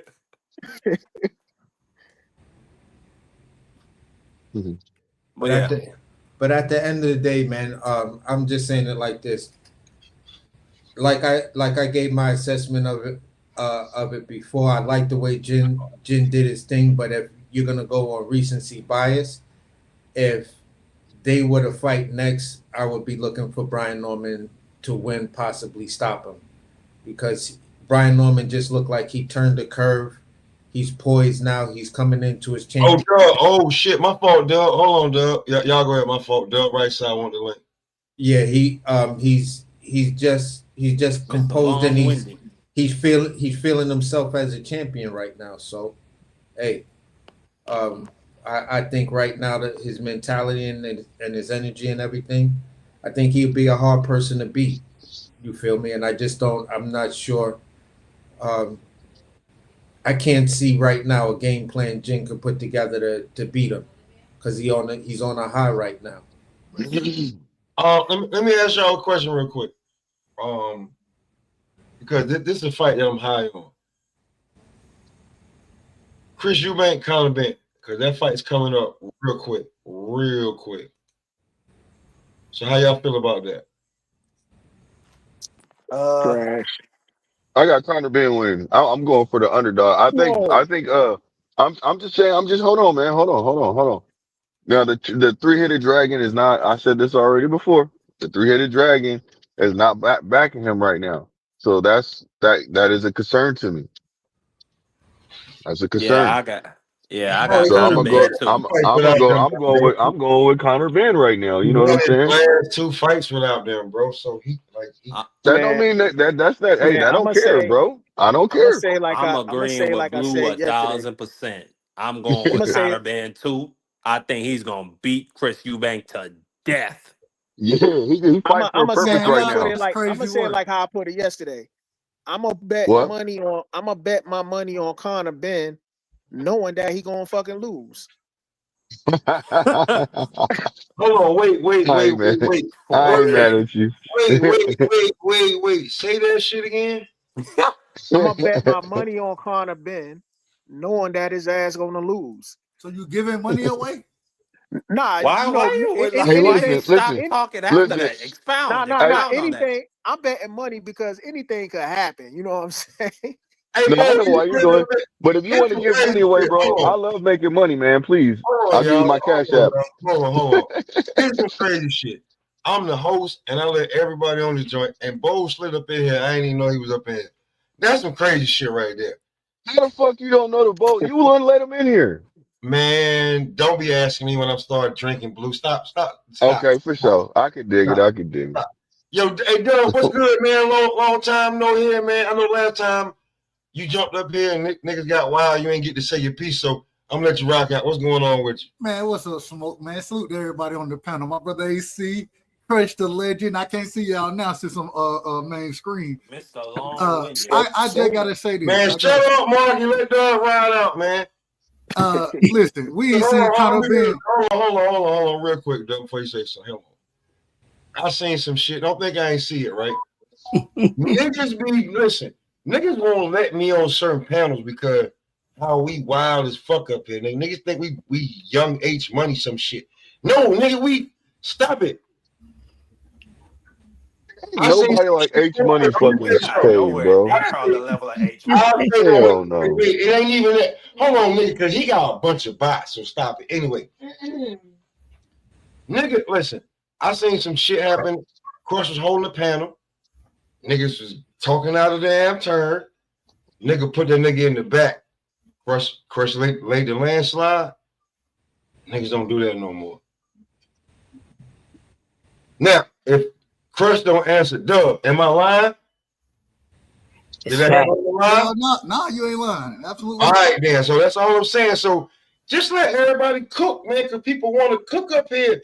We got a live fucking panel. We gotta be in order, man. We gotta be in order. Nigga, go I ahead. ain't talking about you, Marky, but you be talking my bad. shit. You be talking shit in the wrong time, but I ain't talking about you. I told you that, Marky. Marky, yeah. God damn it. Go ahead.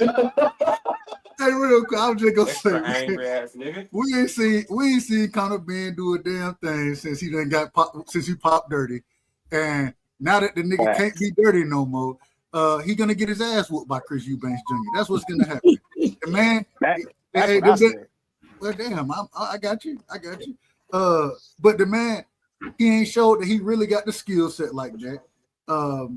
It seemed like it was the drugs the only thing that was helping him. And so at the end of the day, I got to go with Chris Eubanks because at least I know that man is a clean fighter and that on a level playing field with him with him moving up in weight, meaning Conor Ben, I think Chris Eubanks is going to be too big, too strong. And I just don't see it in Conor Ben since he had the drugs in his damn system. Damn. Drop your smoke, nigga. That's what we talking about. The smoke you drop when you start talking this shit. What you think about Conor Ben getting smacked with an egg? What you think about that, Mr. Respectfully? You said what? Hey. What you think about Conor Ben getting smacked like a hoe with an egg? Oh, that's on his ass. That's on his. Who got smacked with an egg? You didn't see Conor Ben? He got smacked. Right there in that picture. Right there. Look at that egg. He got smacked with a goddamn egg right there, didn't he? That's a good thing right there. I don't know. He gave him the protein that he was wanting. The shit was so I don't see funny. nothing wrong with it. I already got fined 6 figures for it, but the he shit gave him the was protein that he needed. In the video, you saw Eddie Hearn. First, he was like, "What the fuck?" So that egg slide off his man's face. Some of that egg got on him. Oh man, that was funny. He got smacked. I had a ball when I seen that shit, man. I ain't gonna hold you. Hey, yo, you know what? I gotta do it. Fuck it, man. So everybody, so look. We always talk about don't try to poke the bear, right? Don't poke the bear. Don't poke the bear. You don't think that's what he's doing right now? Chris Eubanks poking the bear. Nah, he letting them know he's a chihuahua. He ain't no goddamn bear. Chris Eubanks poking the bear like a motherfucker. He don't give a damn. Yeah, Chris Eubanks be I ain't got no problem with it. That ain't no damn bear that he poking. Because I'll be real with you. I spoke to a couple of people from the UK, and they feel like Chris Eubanks is gonna wash him. They feel like it means like everything that I see. It seems way more to Conor Ben than it does Chris Eubanks. Chris Eubanks wants to further his career. This shit mean everything to Conor Ben. They said the same thing about Chris Eubanks' daddy when he fought Conor Ben's daddy. Yeah, they bro. Chris Eubanks Sr. was gonna get beat up. They said he was gonna get embarrassed. He lost one and won a draw. So he won one and got a draw. Yeah, I'm saying I'm talking about Nigel Ben. He lost one and got a draw. So Chris Eubanks, everybody like your dad's not around. He like, fuck my dad. Damn. Like y'all niggas act like my dad was around. He wasn't around. He started getting around once I started to fight and being a he put that nigga up for adoption. Hell nah. Y'all, he put that nigga up for adoption, man. He been in that boy his entire life. Y'all crazy. Hold on. Like, I don't like, okay, when you talk this boxing shit, bro, did y'all watch that interview that he gave out? Like, that nigga was in a gang and all that shit, bro. Like, just don't think just because he speak proper and his dad is Chris Eubanks. No, he's Jamaican. Man, nigga wasn't in no They come from Birmingham. That nigga was in a gang, bro. They put that nigga up for adoption. He was staying with some nanny or some shit. That nigga ran away, bro. That nigga ran. Man, Hold on, some real shit, bro. I don't disrespect like that shit over there, but I know if you go over there, It's not a game. It's not like this, tea and crumpets and shit. That's not what goes down over I there. ain't saying that. But And I'm didn't that saying, nigga, bro, like outside, was she not watching him? Just the same way Anthony Joshua was doing crazy shit and getting the bullshit. then he grew up. Then that nigga grew up in Canada. They put him up for adoption. He grew up in Canada. Nah, that nigga grew up in Birmingham around Muslims and all types of Africans and niggas from the Caribbean. Yeah, I could have sworn they put him up for adoption. I could have sworn I read an article. You read an article about that. There's an article about what Marky's saying, and then there's some shit that he's saying. He ain't have it easy just because his dad was a championship life. His dad was out here being a Rolling Stone, fucking all the bitches. And then the white bitches, and that nigga went broke at one point. Then when he got to a certain, you see how light he is, right? So when he got to a certain age and they needed help, then it was, my son should listen to me. Nigga, you ain't been around. Fuck you. Damn. It ain't no different than a nigga from over here. No different. So when his dad was trying to make him listen to Roy Jones, like if you watch Chris Eubank Jr., I'm a fan of him. His dad trying to make him listen to Roy Jones and shit like that. Here's the funny shit. He was training with Roy Jones, got beat by the Smith nigga, went to Bomac, and looked like Roy Jones when he beat him in the rematch. So it wasn't Bomac, it was getting away from his fucking father. I don't fucking need you, nigga. You can just be here for the ornament. But you trying to tell me some type of shit, nigga? Yeah. The article said he was sent to live in Las Vegas with his brother. Yo, Pop. What brother, my nigga? Like, how many kids Chris Eubank sing? Remember his brother died. His brother died. He only got 3. He got what? His brother Sebastian died. Bro, that's how many kids we know of. Every kid I see that say Eubank, I think that's his. I heard another story about another one of Every his young nigga that say Eubank, I think that's his. Word to mother. Even his nephew his too. If it ain't family, it's his. And that's what his that's what his son think, because nigga, I'm Chris Eubank Jr. and you wasn't around. According to Google, he has 5 children.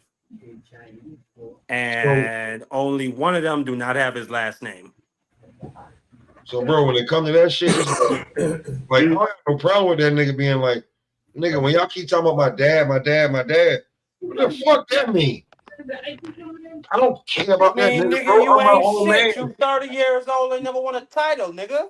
That's what that means. We gotta talk about your daddy to keep you relevant, nigga. Here's the problem. I'm listening to my dad when I should be listening to myself. You want me to fight like you, nigga? I'm not you. Yeah, I can fight, but I'm not you. Yo, Pop. You want me to fight like, bro? Hold on. Are y'all subscribed to Chris Eubank Senior's YouTube channel? No. I didn't even know he had one. Exactly. This is what I'm saying. He already got his son losing. Damn. Yeah, because they. Hold on, he picked his son to lose. He picked his son to lose because he won't listen to him. So I'm in tune to this shit, bro. I'm not just talking from what I think. I'm in tune to this shit. I'm not copying shit. I'm a content creator. I watch it. He got his own YouTube. Type in Chris Eubank Senior YouTube channel. He's sitting there with his books behind him and his suits. And he's acting like So if you was a nigga and your dad wasn't around and he trying to tell you, nigga, you should fight how I fucking tell you, how the fuck would you feel? He didn't want his son to take the fight the first time. You feel like, nigga, listen, I fought like how you told me to. I did whatever you told me to. I got my ass whipped. I got away from you. I ain't lost sense. And I look great. Nigga, fuck you. Yeah, he lost to Liam Smith. He was still fucking with his dad when he lost to Liam Smith. When he got away from Liam Smith, he went to BMB, one fight. Then he went to the last 2 fights was I forgot the nigga name over there in the UK. and he looked great the last 3 fights. Well, I think the main reason why he lost to Liam Smith, because remember, he was supposed to fight Conor Ben back then. That motherfucker lost all that weight because they was doing the catch weight. And then he had start ample putting enough. weight No, back hold on, no. He had ample enough time. He had ample enough time. Nah. Let me land it real quick. He put some weight back on a month later after losing all that weight. He had to lose weight again a month later, and then got in the ring with Liam Smith. That's when you losing weight like that, bro. So especially you going for again, a you weight that you telling ain't never me? fought at. Oh, again, you telling me I'm fighting a legacy fight that fuck the US, the UK is going nuts for at the time. So you telling me not to take it. So I'm so defiant with you, I'm gonna take it. Then this nigga can't make the fight. So then I take the Liam Smith fight. I lose that fight fighting how you want me to fight and how you think I should fight. He was winning the fight. He just got caught. And what I'm telling you is he got away from his dad right after that. He went to B&B for 1 fight. And Nah, man. I don't think he was with his dad at that he wasn't point. with his dad. That was he Roy was Jones with his coaching. dad, bro. Listen, Roy what I'm Jones was coaching that fight. I'm not saying that Roy wasn't coaching him, but his dad was still in the mix. After that fight, since the rematch in his last 2 fights, his dad has not been in the mix at all. Trust me when I'm telling you, bro. I've been in the mix with this shit. I've been I've been over there looking. He has not been in the mix. And if you look, I'm just telling you, if anybody look the shit up, Chris Eubank Senior shit, bro, he already picked his son to lose this fucking fight. He didn't want his son, but he didn't want his son to take it the first time anyway. But I sent you a video and I want you to play that shit. That shit it's a perfect amalgamation of senior and junior's relationship in the ring. Them niggas are just weird. Trash. It's something going on.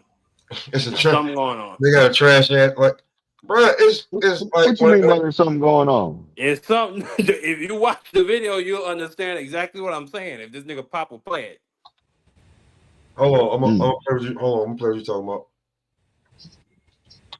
It's like you just look at that shit and you say, how the hell is this nigga? Why the hell would this nigga even have his father in his corner? He had to get away from him. Oh yeah. Sometimes it's like oil and water, you know what I'm saying? I mean, at the end of the day, man, I don't know why he arguing with his pops. His pops is the one who was the real one. Bro, that is true. That is bro, true. I don't have to do what you. I don't fight like you. But Eubank was trying to fight like Roy Jones, right? No, that's what his dad was telling him to do. But he was excelling when he was fighting like Roy Jones. That's what I'm saying. He was excelling when he was fighting like Roy. Roy had him doing his thing. True be told, he just did not want to be with that. And then when he got, and since he been away from him, the rematch and the 2 fights since then, when he looked his best, he ain't had his dad in his corner. What I'm telling y'all. Yeah, but what I'm saying is that Chris Eubank is hard head anyway. When he first started, he ain't had no trainer. That motherfucker was just trying to do everything on his own. And then when he got his ass whooped by fucking the other UK dude. I forgot his name. The one that lost to Canelo. Liam then Smith. all of a sudden, that How many losses does Chris Eubank have?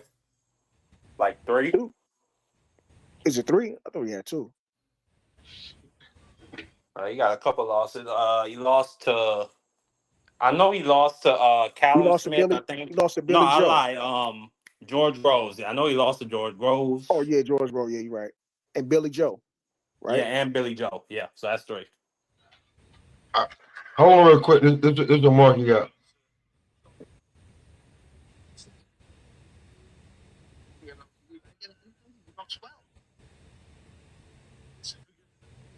You can't share a screen, it nigga.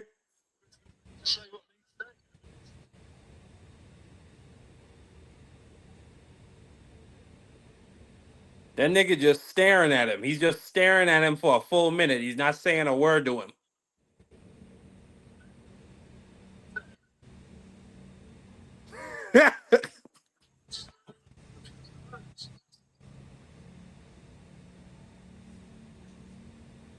He still ain't said a word to him. He just staring him dead in his eyes. Like, why the fuck would I want to deal with that shit?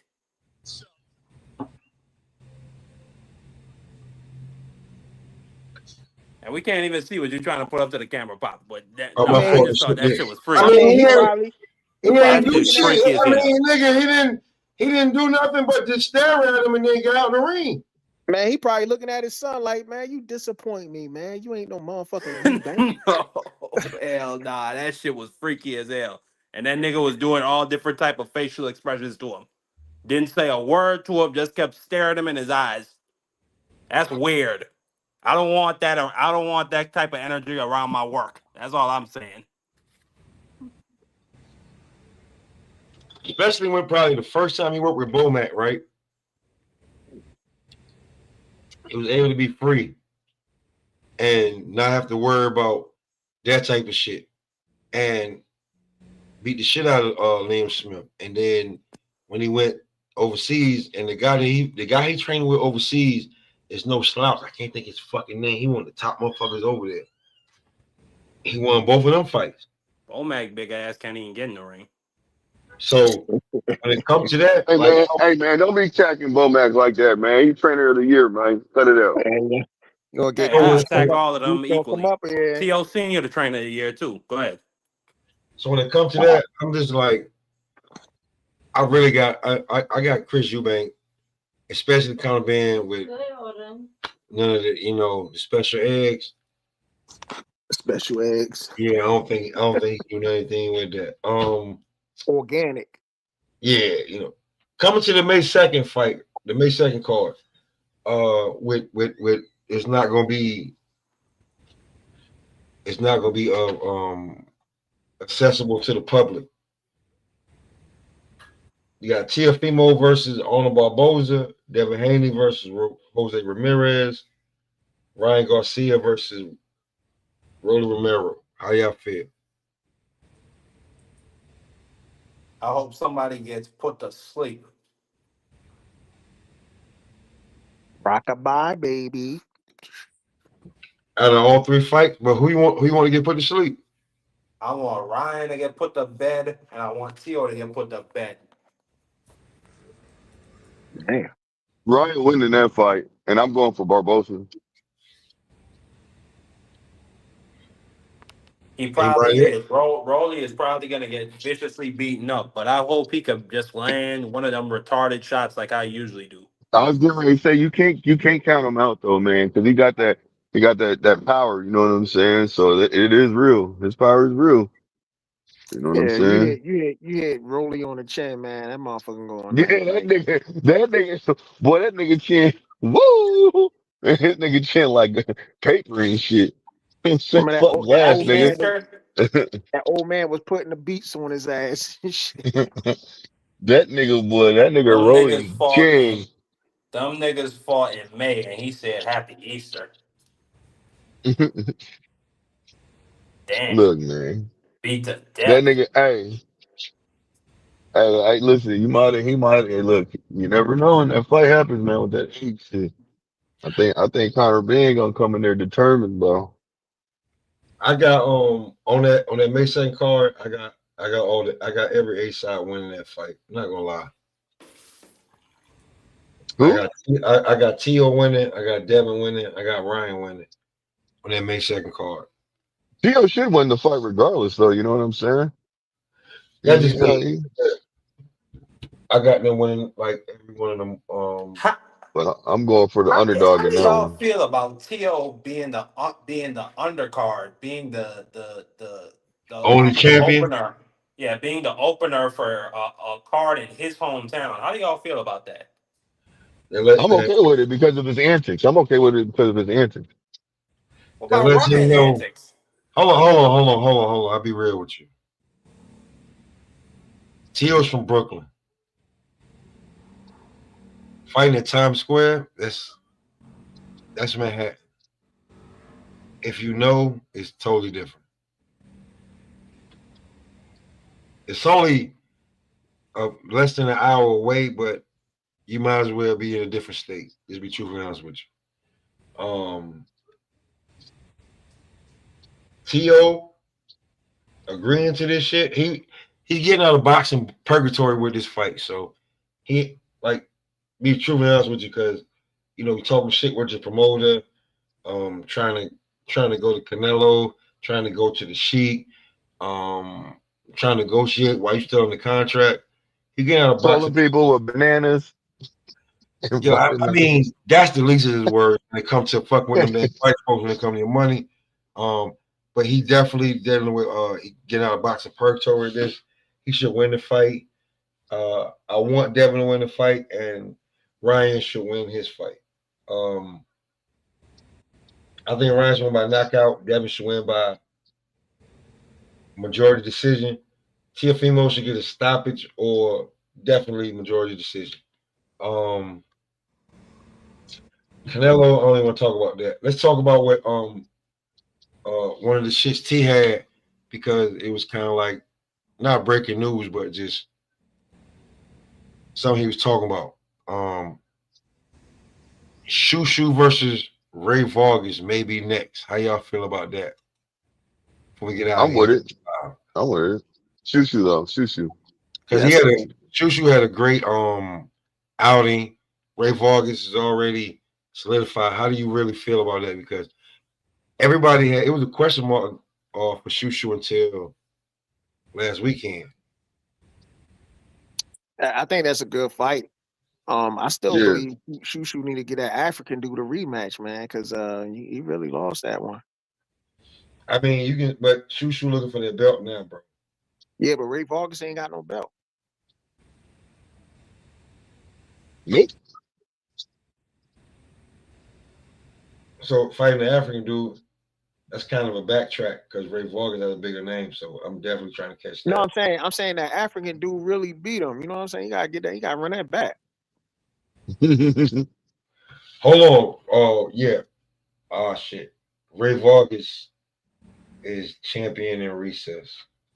Okay, I got one for you, Pop. Yeah. I got one for you because I be fucking with my homeboy that pretty much just covers Asian fights. It's this fight is looking to be built. I don't know if it's gonna happen in Japan or the USA, but Kashiro, no. Where's my guy at? Where is he at again? Hold on. My boy Taraji, Kenshiro Taraji, is looking to move up and challenge Bam Rodriguez, and they seriously talking about making that fight. I'm gonna keep it a beam with you. I think Taraji might be able to pull off the upset of the year. Man, AC, man, I think you be rolling with the Shaolin Temple too much, man. Ain't Bro, no way I'm in just hell going by the stats and the numbers, bro. I'm ain't right. beat no. You think he gonna beat Bam Rodriguez? Bam got a lot Hell of. no. See what y'all. 115. See, you asking me a question and you won't let me answer because I didn't even say nothing. no, I just asked the question. but basically the same way I did the deep dive study when I looked at So versus what's his name? When you really break down Bam Rodriguez's resume, bro, it's a lot of suspect niggas that are in these weird ass triangles. You feel what I'm saying? And Bam will fight the guy that's winning out of that triangle, the guy who had the most recent win with the biggest name. So yeah, he might have recently lost to a guy that was like 5-48. You feel what I'm saying? And then the guy who was 5-48 loses to this other guy. And then the guy who was 5-48 gets to fight someone else again. And then he wins that fight. Bam fights that dude. And it's just like, oh shit. That's crazy work right there. Yeah, it just made me say, you know what? I don't know if Bam wins just because his resume looks sus. Like when you Nah, really ain't break gonna down his happen, resume, bro. that shit is suspect as hell. I ain't going that far, man. Then Bam, the real break it deal, down. man. Then listen. Man, Bam, I'm gonna Listen. tell you what, man. The same Bam way fighting. you came at me when you said you went back and looked at it, please and whatever your decision is, it's your opinion. You can't look That's how at you Bam. feel. But check out Bam's resume and you're gonna see what I'm talking about. Nah, I mean, I know what you're trying to say. You trying to say he fought just people with names, but they were washed. I don't know, man. I look at it like this, man. Bam fought the same dudes that people accused Nayo or Inoue of ducking. You know what I'm saying? Bam went there and washed them dudes, and then all of a sudden, and then now they criticize it. Yo, Bam's the real deal, man. I get it, and I look at Bam, and that's why it was a hard Bam pill for me Bam. it was a hard pill for me to swallow. But I can't deny what I'm looking at on the screen when I'm picking out some of his fights, and I'm like, oh my god, oh no, oh that looks ugly. Damn, Bam, bro, come on, Bam, and word is a lot of people feeling that this is bad. Bam gonna take this loss. He get in the ring with Taraji, he gonna get lost and get exposed. And I'm like, where the fuck are you guys getting that? I see the numbers, but wow, y'all trying to talk now like Bam ain't shit. Nah, his resume is this and fucking around with a nigga like Taraji, and Taraji got some American fighters on his joint. He got some really, good Latin fighters as well. So it's like, I mean, like you got the fight those Latin fighters from Mexico, like those cab drivers and shit. I mean, yeah, I mean, that ain't hard. I'm all right. I'm gonna go look at this Taraji dude, man. I hope he ain't. No, what I'm saying to you is, you could look at Taraji, but you could also go back and look at Bam's resume.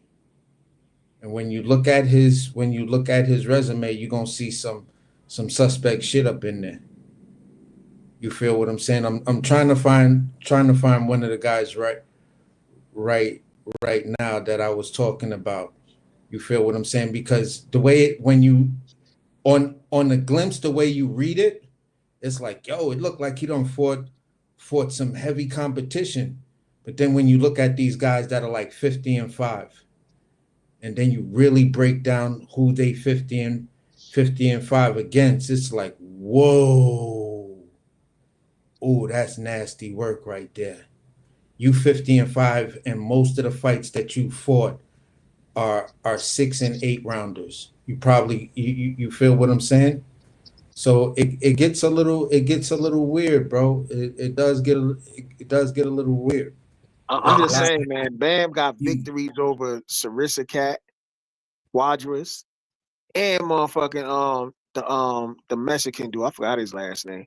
I'm not taking that away from him. I'm not taking that away. I'm taking away some of the heavy suspect shit that's there compared to some of the consistencies that you'll see on this dude's resume. Now, I'm also gonna say this: Taraji does have a lot of fights that are just in Japan, and sometimes fighting in that bubble, it's 50-50. Because I don't know the level of competition when you fight in a bubble like that. Just like trying to read a guy that's coming out of Mexico, and he's only got 2 American fights and 30 fights in Mexico. But he's showing everybody that he got power and he could crack. So it's like, I really, really got to see what's going on with him. You feel what I'm saying? So I'm just going by what's being said about the fight in Japan.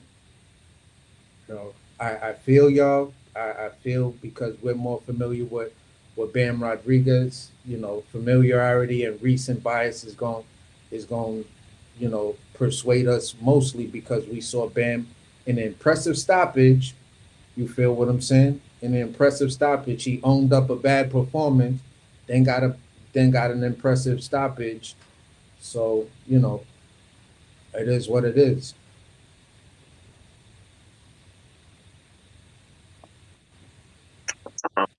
All right, I'm gonna go investigate this Taraji dude, man. I just hope he ain't the hype job that you had when you was talking about fucking Sasaki ass and shit.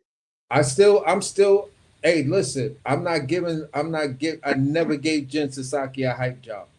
I've always said, yeah, he got work. Yes, he did take a loss, but when I look at this guy work, he looks to me like he is going to be a problem. And a lot of Asian fighters a lot of people in Japan look at Jin Sasaki like, between Jin Sasaki and Taraji, those are the two fighters that the Japanese market is saying, if they can break into the American market, they will be the superstars Inoue could never be, because there was just something weird about Inoue. People like his style when he's in the ring, but he's not bringing that charisma. Both Taraji and Sasaki are guys that bring that different energy, that excitement. You want to hear them talk. They're funny. They're this, and that. So this is why these two guys, at least in Japan, are being pushed that way. Whether or not they could do it once they get over here, I don't know. We got to see what these niggas do in the ring. You feel what I'm saying? But just by breaking down everything, their numbers and everything, for me, at this point, and I've been wrong about people who won fights and lost fights or whatever. You feel what I'm saying? I swore up and down that there was no way that Adames was going to beat my guy, Shiraz. But whether it's a hand injury like Shiraz is saying, or Adames just had the better game plan on that night, I felt that your draw was a robbery to Adames. And now that nigga Shiraz moved up. Huh? That nigga Shiraz moved up in weight now. Maybe that was it. Maybe he just didn't have anything in his gas to really fight at that level at 160. Because when you look at him, he's a big nigga. Like, that dude is big. And you're a big, skinny dude. So if you moving up, cool. I ain't got no problem with that.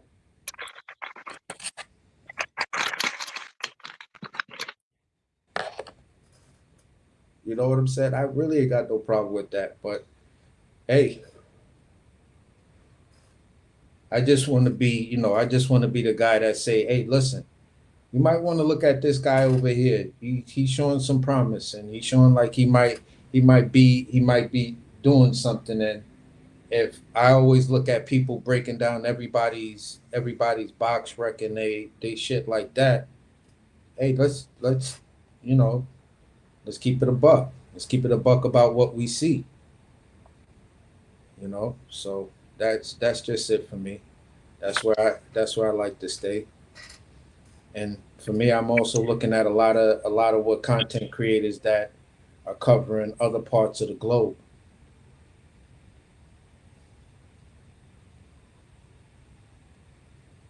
I'll check out Taraji, man. Mm-hmm.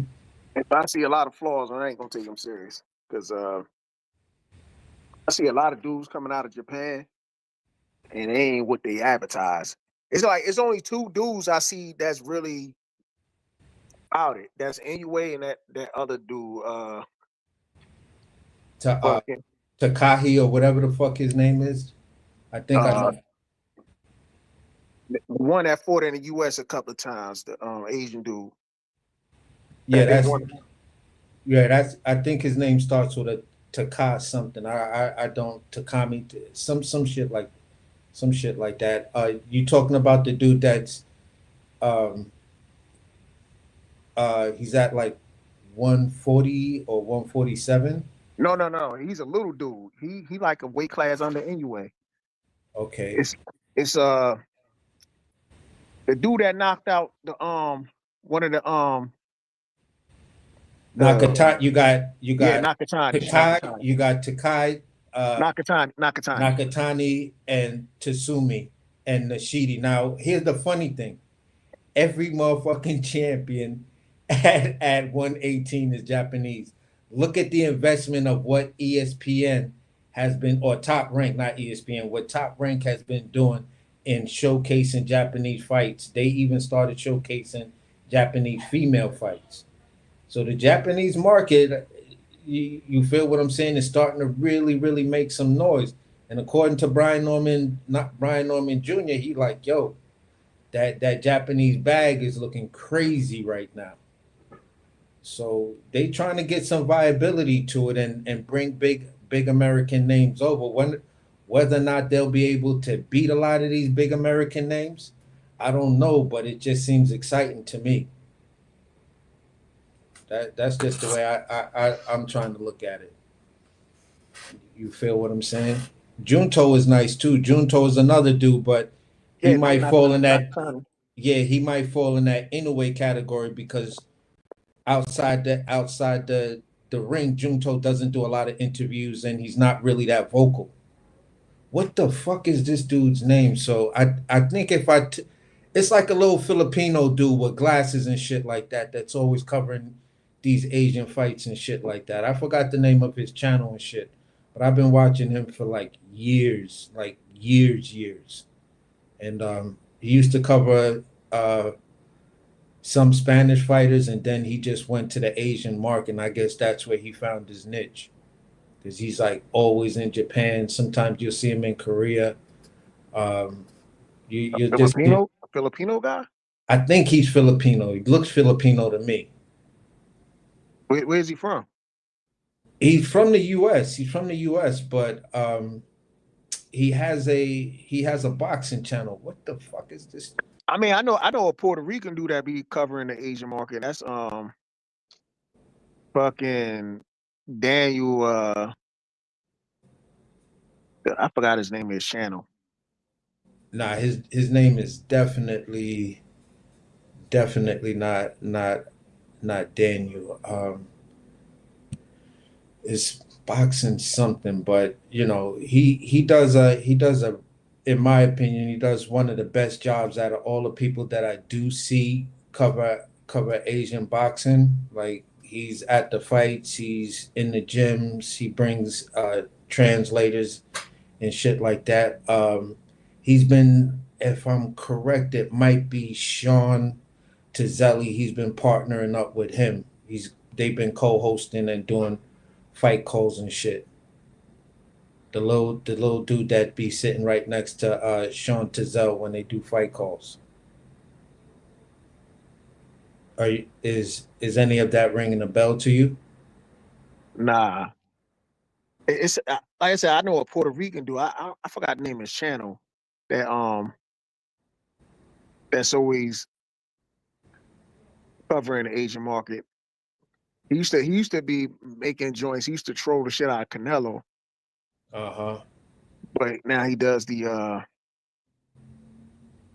True School Sports. That's what I was thinking of. True School Sports. Yeah, True School is Puerto Rican. I thought the nigga was Filipino. Nah, it's I think his father is actually from Puerto Rico because he be having his pops on there with him. Oh, okay. Because like I said, I remember him covering the Latino fighters in the beginning heavy. Like that's what he was doing, and then he just went over to the Japanese market and he found his niche. But I could have sworn True School was always Asian. I had no idea that dude was Puerto Rican. Yeah, he Puerto Rican. Wow, that's crazy work. For real. I'm sitting here going through all my subscriptions and shit like that to try to find I was looking for his channel and shit, but I've been fucking with True School for a minute. Yeah, wow. True School came to my he commented on one of my videos a long time ago. Mm-hmm. That's why I made a video because he was a big Andre fan, right? So I made a video about Andre at the time where a lot of people was avoiding him, and he came in my video and commented on it. Oh yeah, all right. Hey, that's sad what fucking happened to Andre, bro. How he just got blackballed. Are you talking about now or before? I'm talking about before. Oh yeah. You know, yeah, he couldn't get a fight to save his fucking life. Yeah, that's what happened when you pick that, up a management team or the grain and shit like they put that nigga on the shelf. That's a fact. When nobody fight him, right? He couldn't get no fights, even though the guy was he couldn't on the get no same fights. network. He couldn't get no fights. Yeah, facts. That's why I was tripping. I'm like, damn, because I was excited, and then I see him, he fights He fights Benavides, and Benavides put them paws on him. I'm like, damn, bro. But bro, I think Andre, if he would have stayed at 54 or if he would have just stayed at 54 and got some of the Julian Jackson smoke, and some of those, who else? Who else was looking to try to fight him? Julian Jackson. Julian Jackson. Yeah. Julian Jackson, old school dude. No, whatever the new dude is, Julian, whatever. Julian. Oh, J Rock. Yeah, J Rock. Yeah, damn, I said Julian Jackson. J Rock. Yeah. But when J Rock was trying to fight him at 54, Tony Harrison was trying to fight him at 54. He was acting like these dudes wasn't nothing, like they wasn't on his level, and I was like, they names, bro. I don't They remember them names. dudes trying to fight him. Bro, when go back and remember all of them was at 54. Everybody was damn near at 54. Yeah, but a lot of those dudes weren't trying to fight him. I think the only one that was really trying to fight him was Laura. Yeah, Laura was one of them. Laura, when he was running around saying he can't get a fight, I believe J Rock after one of his fights, he had an impressive win. He said, "Yeah, give me Jared Hurd or Boo Boo Andre." You feel what I'm saying? But remember the PBC blackballed Demetrius Andre because of the Jamel Charlo situation. Yeah, but what I'm saying is at 54 when they were all there before got that Demetrius chapstick? Andre You got signed, chapstick? before he signed to DAZN and shit like that. Right, that's what I'm saying. They blackballed him because of the Jamel Charlo situation. Remember, him and Jamel Charlo was supposed to fight, and then he tried to lowball Demetrius Andre, and then that fight fell through. So from there, the PBC had a grudge against Andre.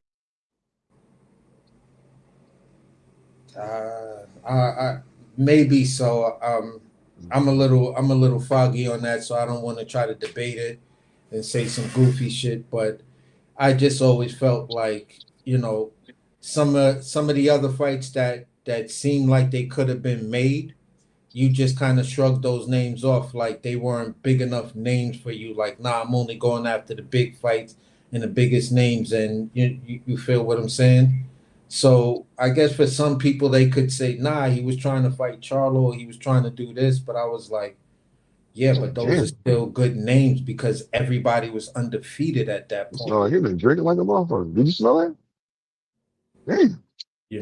So I'm like, if they was all undefeated and you could have handed out those first O's, I think you might have had more leverage when it came down to a lot of other. 100. Can y'all hear me? Yeah. Oh shit! I'm buying some. I thought I muted myself. My bad. But no, what is it? What is it? What is it? Whatever. But that's all I'm saying about Andre. But there was a time where I agree he was blackballed and pushed out, but for me, leading up to that, I just thought there was some fight for you. Might have not been the biggest name that you wanted, but they were just opportunities for you to stay busy and stay relevant. Well, I feel y'all on that one. And we on that one. Before we get up out of here, y'all on the lane, y'all playing anywhere where we was at these last three and a half hours. That's all I got to say. I'm gonna go first, man. I like to go first, man. You know what I'm saying? Hey, on to the next one. Keep up the good work. Good dialogue. Anybody else next? Yeah, man. Appreciate everybody, man. Appreciate you having me on, man. Appreciate you pulling up too. Same thing, man. Just great show, great work, great energy. You feel what I'm saying? Some valid points made on some interesting fights and different perspectives. On to the next one, bro. Keep up the good work. Crush T, Man, I don't even know if T is still in the damn building. He might have went somewhere. Before we get up out of here, y'all got anything to say? And on to the next one, y'all. We up out of here.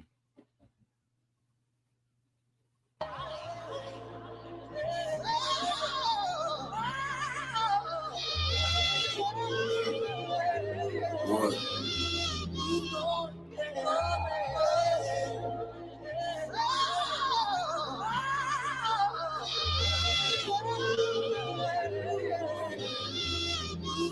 Searching for words, a lone wolf immersed in the herds of lamb chowder, tan powder from the first to the third.